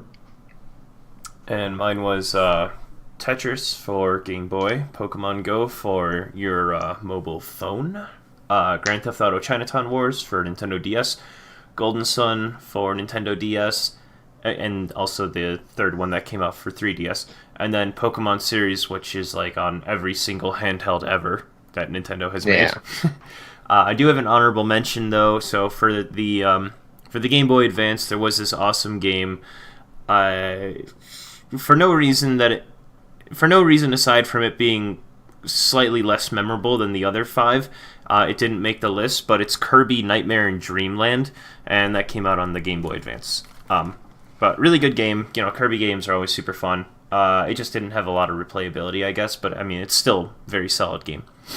My honorable mention is Fire Emblem. That game is fucking in-depth fucking story, 1,000 things you can do with characters, and it's just so vast for just a game that's on the Game Boy Advance. And it's one of those games, if you're a strategist person, you love strategy games like Final Fantasy style and all that stuff, definitely pick up Fire Emblem, because then that's right up your alley, because there's a great story in it. It's a lot of turns and surprises, great combat system, and great just everything in it. But I was just awful in the game. Like I said, I was really bad at them, so that's why I never made my list, because I could never fully experience the game. Oh, one other thing too. So this is a friend wanted me to mention this. So I never played this game, so I've got nothing to support it. But we were talking about handhelds, and one that a friend mentioned that needs definitely more exposure is the Lufia series. The one that she specifically was referring to was Lufia: The Legend Returns on Game Boy Color, but I guess that there's a couple renditions of this game. Otherwise, yeah, I never played it, can't really say much about it, but it looks like a basic RPG turn-based combat. Mike, your phone's ringing! I'm sorry. It's my mommy. You're not going to take a call from your mom? No, please don't. Talk to her later. No. It's fine. All right. I never heard of this game. I'm looking it up. Yeah, I never heard of it. It looks like a Final Fantasy type game. So yeah, interesting. Yep. I'll look more into that. Yeah, that's pretty much what it is. I mean, I think the market's flooded with JRPGs, but I guess that one stuck out to her. So yeah, I'll look more into it. Once again, like I said, I suck at those games, so it's not one of those things I'll pick up. But I'll definitely look into it and see the history of it. Yeah, I mean, you might even be able to find it on your phone. Hell, if you found Chinatown Wars on your phone, I bet that Luffy's on there. That's true. Okay, so news story this week. I wanted to talk about Bitcoin. It's not necessarily game related. Yeah, I know, right? I've been obsessed with it this last week. I was listening to some podcasts about Bitcoin and last week, and then of course, like 2 days after I'm getting like kind of jazzed about Bitcoin, etc., news breaks out. There was this huge leap in Bitcoin, and like everyone's just talking about it. So pretty much, the leap that happened is that Bitcoin this time last week was $10,000 per Bitcoin. Like pretty. If you don't have any idea of how expensive Bitcoin is, it's fucking expensive. You can't just like go out and buy a Bitcoin and be like, oh, I spent $5. Like, no. $10K. That's the price of a Bitcoin last week. I can just check the website right now. So now, within just 1 week of time, it's raised to $15,000. So it's seen a 50% increase in exchange rate to the U.S. dollar in 7 days. And that's not even its highest point. Its highest point was at like $19,000 this last week. So it almost, like, I've got a buddy that when I was looking into it, he was looking into it, and he just straight up bought a full Bitcoin at $10,000. And like on his Facebook message, on his Facebook post or status, he said, "Oh, I bought a Bitcoin $10,000 too late," which was pretty funny. And I was like, "No, dude, I've been looking into it. Like, it looks sweet." Of course, that night I wake up and I've got like a bunch of messages on Facebook saying like, "Oh, so this person commented on the same post," and etc. etc. All these people commented on the same post, and everyone's like, "Hey, did you see Bitcoin? Like, did you get in before the jump over the night?" And so I pull it up on my computer, and they're talking about to my friend when it jumped up to like 15,000, and then as it went up throughout the day to 18,000, and now slowly died down. But my friend invested $10,000 and pretty much doubled his investment within like 24 48 hours. Fuck. Like that. Oh man. I mean, that's the thing with the stocks. You win big sometimes. But so that has gotten me excited, I guess. But so I should ask. I was gonna explain what Bitcoin is, but Mike, do you know what Bitcoin is? Like, do you know like what mining is and all that stuff? Isn't it just like it's a certain form of currency of just when you and it's a certain bit of like information for allowing someone to code, and so doing that it lets you get a Bitcoin in it. So it's like you're buying someone to let use of your processors to do some basic decoding. Sort of. The general idea is there, yes. So I just stole this from, just so I get it right and I don't misinterpret it, I'm just going to read this small excerpt that I found online. But Bitcoin mining, well, first off, so to go very basic, Bitcoin is a cryptocurrency, meaning it's digital currency, and there's thousands of these. So Bitcoin is one, I'm not entirely sure, but I think the word cryptocurrency and alt currency, standing for alternative currency, are almost synonymous. Like, you don't, like, yeah. Like they both are referring to the fact that this is an alternative, like, non-physical form of currency. So Bitcoin mining is the process by which transactions are verified and added to the public ledger known as the blockchain, and also means that through and also the means through which new Bitcoin are released. The mining process involves compiling recent transactions into blocks and trying to solve a computationally difficult puzzle. So let me break that down a little bit. When Bitcoin first came out, and it still does now, but it requires people to mine, which essentially means that you're donating some of your processing power on your computer over to run this software program. And what the software program does is it verifies transactions made with Bitcoin. So pretty much you are processing transactions for Bitcoin, and that's how it's kind of self-sufficient. Like, it's run like BitTorrent, essentially, where you're not downloading from one source, you're downloading from multiple sources. Whenever you make the reason that Bitcoin is so safe is because it is a verified process, like 6 times or like multiple times across multiple people doing it. And so that's why it's really, like, people are very safe with their transactions when they do it, because the process is verified so many times.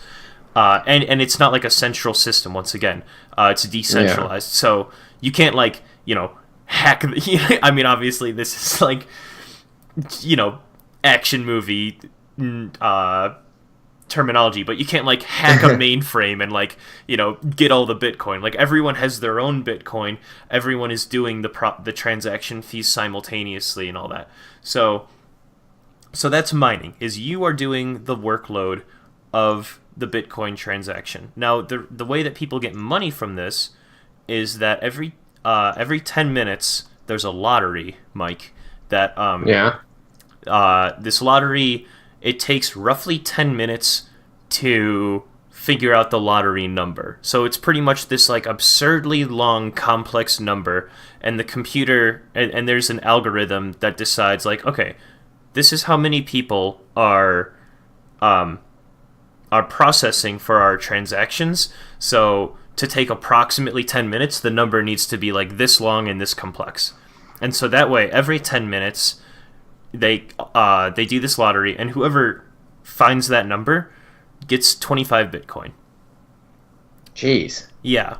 So that was how it started.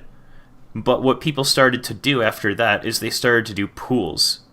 So, like, you know, if Mike, you and I bought a bunch of gas station lotto tickets and we split the winnings, The prize. that's what people are doing now for Bitcoin. So everyone, like, you can join a pool of people, of thousands of people, so that your processing power goes towards their processing powers. And if one of your, you know, peers wins that lottery, then the 25 Bitcoins are split between all the thousands of people that help you out. So that's how you can get, like, you know, 0.00073 pieces of Bitcoin, you know? Yeah.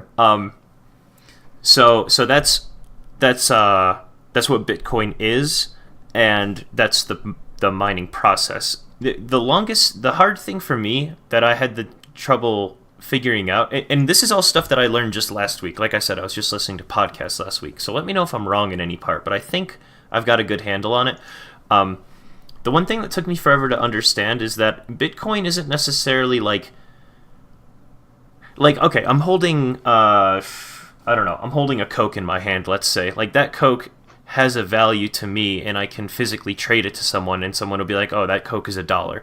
Like, Bitcoin to me, it's like it's less like a Coca-Cola and more like a US dollar. Like, if no one had any sense of what a US dollar was, it wouldn't be worth $1. Like, it would be worth the paper it's made of.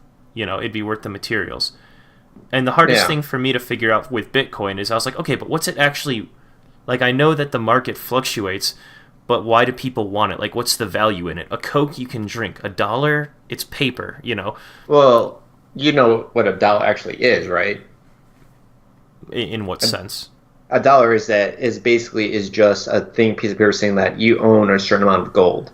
In the end, that's what dollars are. That's what physical paper is, and that's what money is in the end. Money is based off of gold. In the end. Yeah, it was, but yeah, it's a silver certificate is what it does. You know, $1 It's a silver certificate for silver or gold.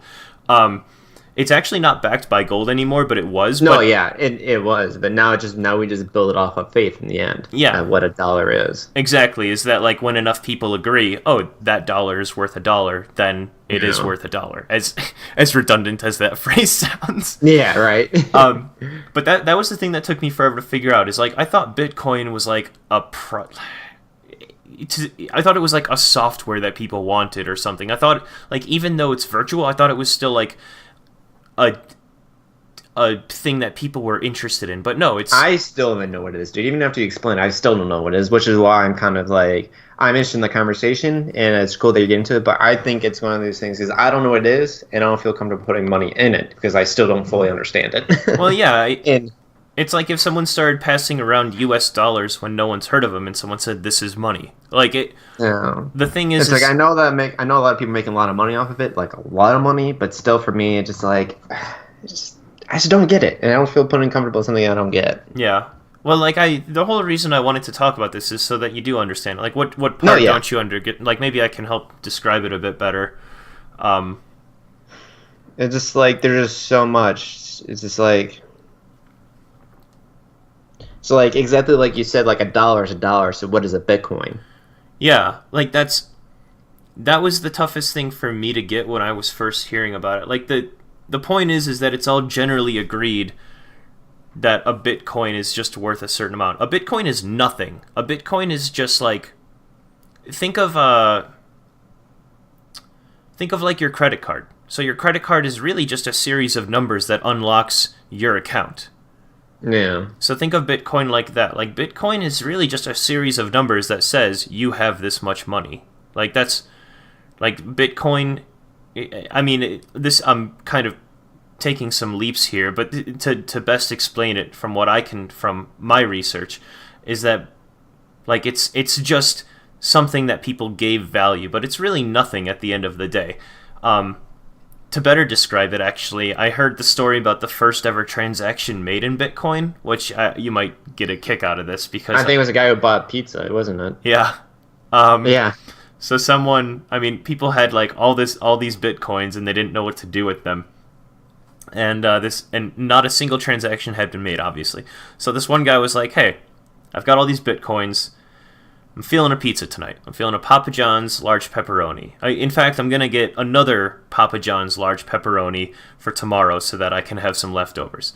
He says, "I'll give anyone that's willing to buy these two pizzas, I'll give anyone 10,000 Bitcoin to buy." Oh my god. I know, to like think of how much that guy threw away at this point is like, ugh, like it makes me just hurt inside.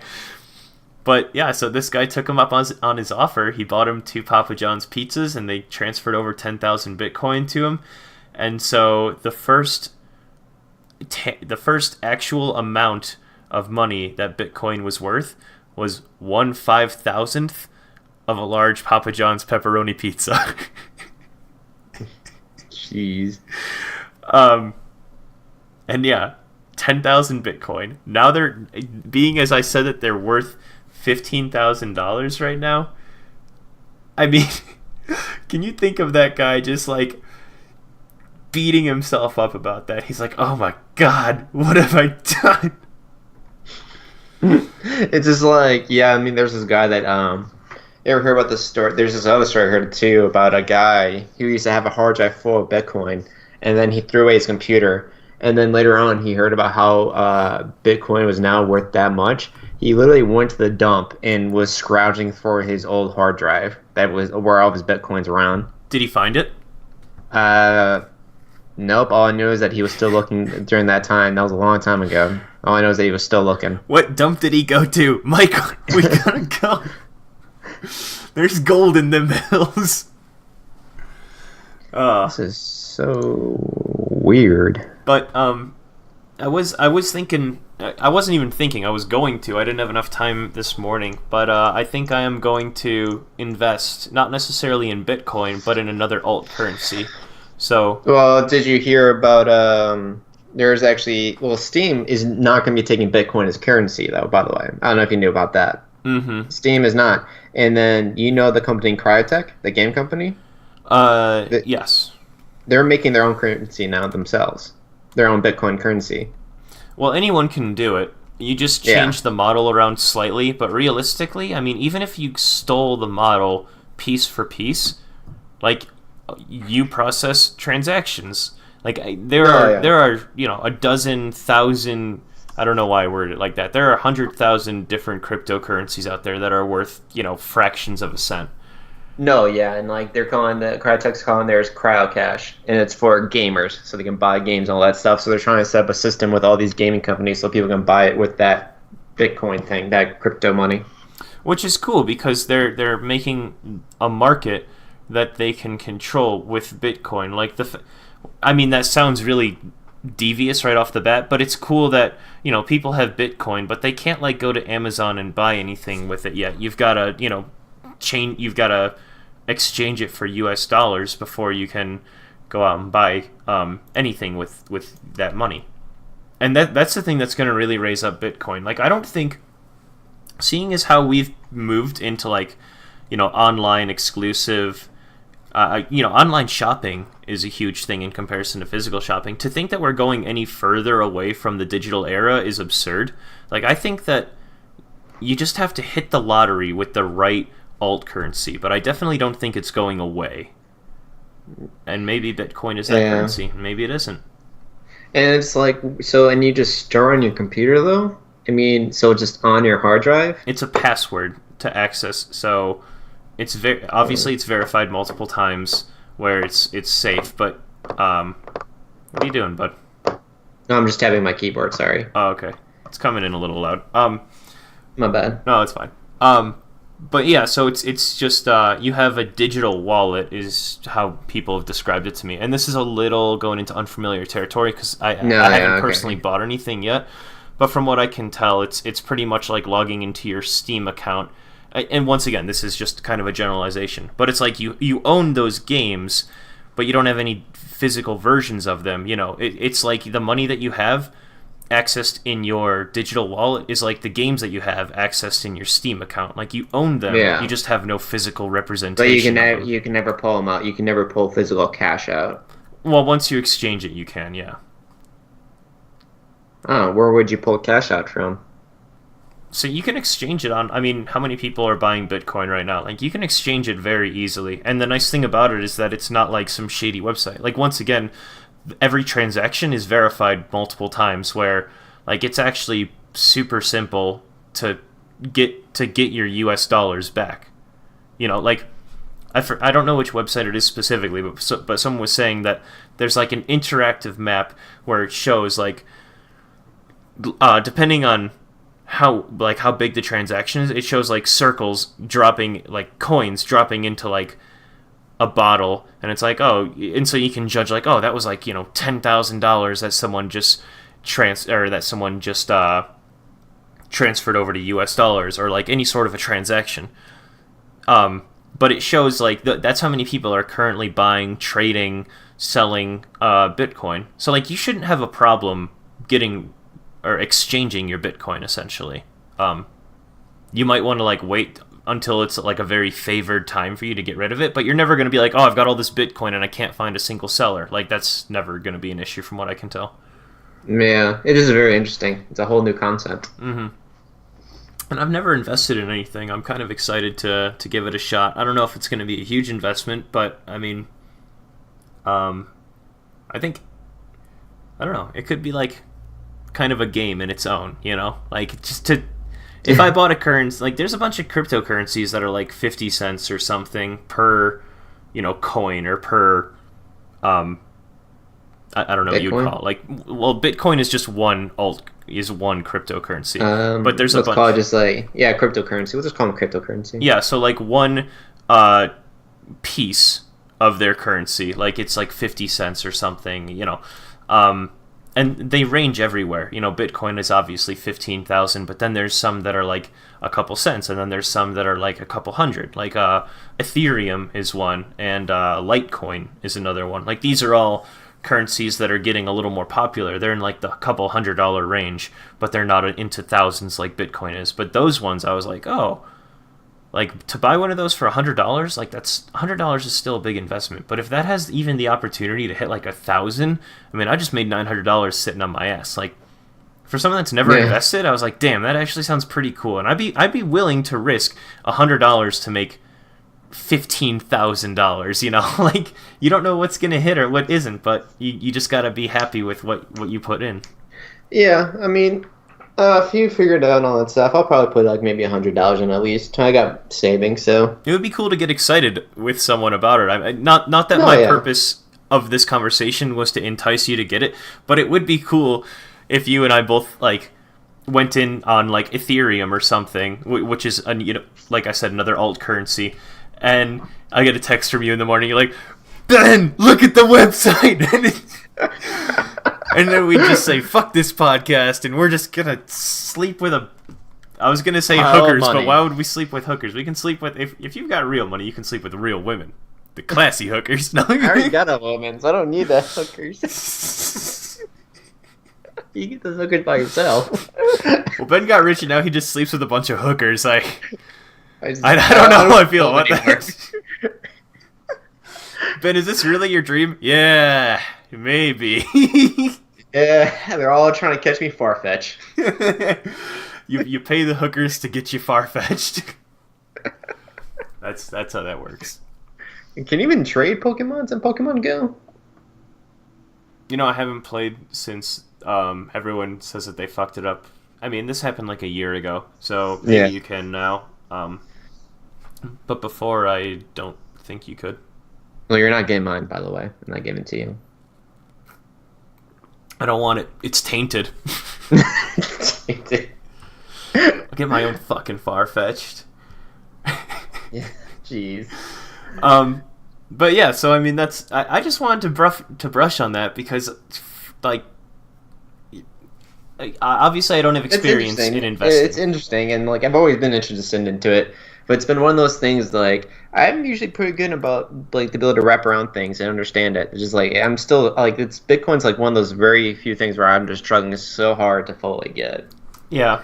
It's very interesting now. It's like I'm not like anti-Bitcoin or anti current whatever the other currency things. Yeah, It's just cryptocurrency. very cryptocurrency. It's just so weird that for me it's just like I don't hate it. I don't disagree with it. I just don't get it. And it's one of the things I would like to understand because it is something that is growing, not only just to make a profit of it, but also just to understand it because it's a new type of currency that's kind of important to know. Yeah, and the last thing I'm gonna say, and then we can move on, is that the coolest thing about it is that if you were to invest in a piece of art or something, like if you were gonna buy like a Van Gogh painting, and it was, let's say $15,000, like you have to have that $15,000 up front right away, and you're going to sit on that painting and see if it grows in value, because that's an investment.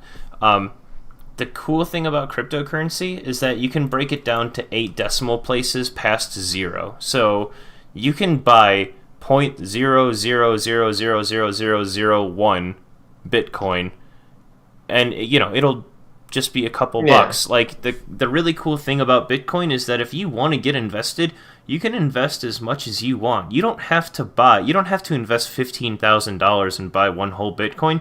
You can invest like $200 if you want to, and it's going to have the same amount of gain as it would if you invested 10,000. Obviously, you'll see a return similar to what you put in, but it's cool that like it can be as much money as you want.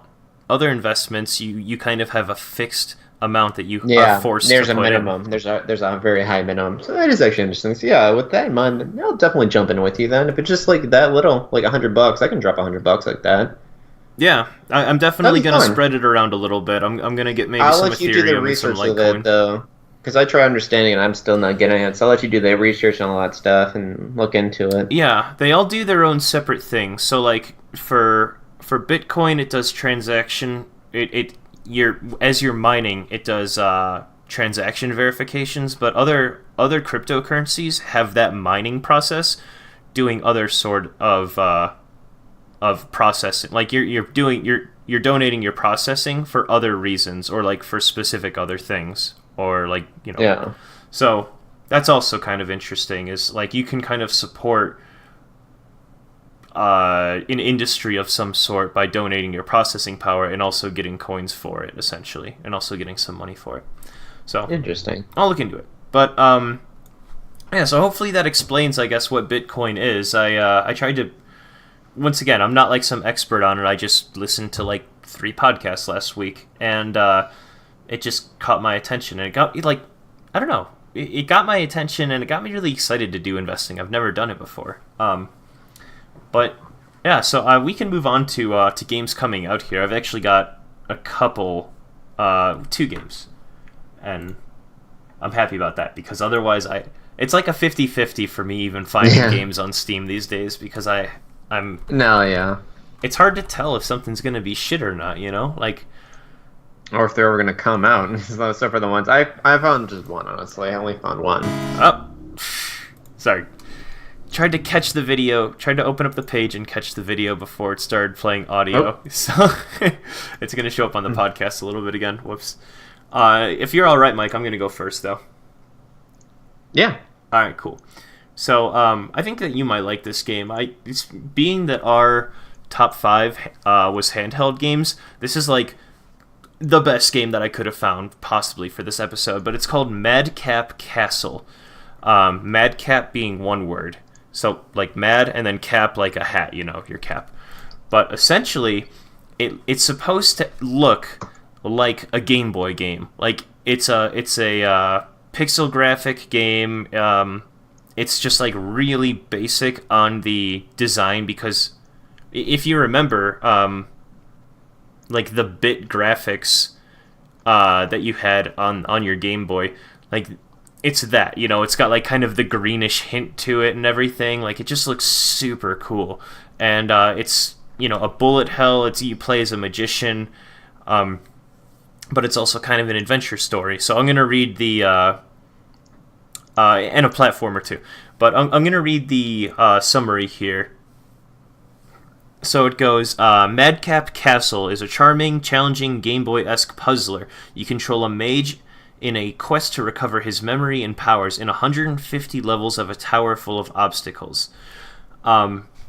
So yeah, I mean, it sounds like a relatively long game. It's kind of a simple puzzle game, as I know Mike is really a big fan of those. But the release date is December 11th, so by the time that you hear this, it'll probably be out, and it just looks super cool. I don't know if you pulled it up, Mike, but I don't know. Yeah, I found their website. It looks interesting. It looks good. Yeah. I don't know. I was excited about it. Like I thought it was like just so perfect for this episode being the Handheld Games episode. You can download a demo where you can get 45 levels of it right now. That's a pretty decent amount of levels just for free. Yeah. Okay, so this next game, when I was looking through games, this one didn't really stick out too much initially. Like, I'm on Steam as I look for these games, and I just go on to upcoming games. But this one's called... Yeah, same. Yeah. But this game is called They Are Billions. And I'll just read the summary here. They Are Billions is a steampunk strategy game set on a post-apocalyptic planet. Build and defend colonies to survive against the billions of infected that seek to annihilate the few remaining living humans. Can you survive after the zombie apocalypse? So, the things to take away from that are... It's a zombie apocalypse. It's set up like Age of Empires, where you have that isometric view, and it's a humanity against zombies situation. And holy shit, do they pack the screen full of zombies? Like, thousands upon thousands of zombies are on a single screen, and like the trailer doesn't really do it justice. I'm looking at the video of it. Yeah, the trailer when it starts doesn't really do it justice. Skip halfway through on the Steam page, and it's like unbelievable. They like it just looks like a talk about fucking tower defense. Yeah. I for any game that's ever considered to call itself a tower defense, like, look at this game and be like, no, you're not a tower defense. This is a tower defense. Because, yeah, I mean, it's just like zombies are just flooding everywhere. I'm very excited about this game. But to recap, it's called They Are Billions. It comes out December 12th. So this Tuesday. Once again, it's probably going to be out by the time that you hear this podcast. Yeah, it just looks sweet. I don't normally say that I'm gonna buy games whenever we have this segment, because it's always tough to tell, prematurely before any reviews come out or before the game is released. But this is, I'm not even gonna say I'm gonna buy this one for sure, but this is a very strong argument to buy it. This trailer just looks so freaking cool. It is early access, by the way, just a heads up on it. I don't even care. I know that's kind of your shtick, but no, I know. I'm just giving you a heads up. That's all. Well, yeah, I'm looking at the photos. It looks really good and it looks really well made. Yeah, I'm just curious. It's only single player. Damn it! If that was online, like, it would be cool if I would build walls and Mike, you do resource collection or something. That would be so fucking awesome. All right, so those are the two games that I had. So to recap, it's Madcap Castle, and They Are Billions. Did you find anything, Mike? I just found an interesting versus game. It's called Chambra, Chambara. Yeah, I saw that one too. Yeah, it's called Samurai Birds Hide, Seek, and Strike in the stylish local multiplayer stealth game where a two-color art style lets you disappear perfectly into your environment. Basically, it's white and black. One team plays as white, the other team plays as black, and then you can and the level is completely white and completely black. So the people who are on the black team can completely disappear in the black areas, and vice versa with the people in the white areas. They can just disappear in the white areas. But the world is a mix of white and black, so it's very interesting when you're just trying to kill each other. Yeah. And it's just team-based or just a one-on-one or two-on-two. And it looks very cool. Yeah, to emphasize on the art style, so being white and black, it has a very film noir style where, shadows are just pitch black, but then also sides of walls are either pure white or pure black. And depending on where you're standing, you just totally fade out of view. If you're in a shadow and you're playing as the black team, you fade out of view. If you're in the light and you're playing on the white team, you can't see. So you kind of have to keep tilting your perspective, or you can't just like go forward in the game. You have to like keep kind of strafing side to side, seeing if you can see like catch anyone. Like, oh, as you like walk across this courtyard, like, oh, the outline of someone just quickly comes and goes as like a building. As you walk by a building, you're like, wait, someone's right next to me, you know? Yeah. So it looked like a really fun idea and it looked really well designed. So, and that was all what I can really find in the end. Mm-hmm. Yeah, no, that one looked cool as well. The biggest emphasis that I saw with that game is that it does split screen couch co-op. So like you're kind of supposed to do a little bit of screen cheating from what I could tell. Like it's definitely a game where as many perspectives available to you as possible is the advantage. So did you ever see the screen cheat game? Yeah, I did. Yeah, that's a cool game. Yeah, it's kind of similar to that. Yeah, and that one everyone's invisible, so you can't see each other. So the only way you can find out where everyone is by actually looking at each other's screens. Yeah, which is a pretty cool idea. Yeah, that game always looked pretty sweet. Let's see. I don't have too much else to talk about. Did you have anything? No, that was really it. You know, I think we've been going on for quite a bit now. We're basically passing another 2-hour podcast again. Yeah, actually, the second that you said that, I mean, I've got to edit this video, but I got to take out a little bit of our front where we're like clearing our throats and shit. But when you said that, it hit exactly 2 hours for the recording here. Oh wow! So yeah. So I think that'd be a good time to end the podcast, though, because I got nothing left. Once again, thanks for listening. Hit us up on all the stuff that we're usually on, like Facebook, Twitter, message boards. We're always there. We're always looking. And we hope you have a good one. We'll see you next week. Yep. To follow that up, next week, our top 5 is movies of the year. As we get closer to the end of the year and to New Year's Eve and all that, we're going to start doing more wrap-up top 5s for, like, you know, a year in review, essentially. So the first one that we're doing is top 5 movies of the year. So feel free to look forward to that next Monday. And tell us your top 5 movies. We'd love to know. Yeah, specifically if they're anything original. I love original movies. But yeah, thanks for listening.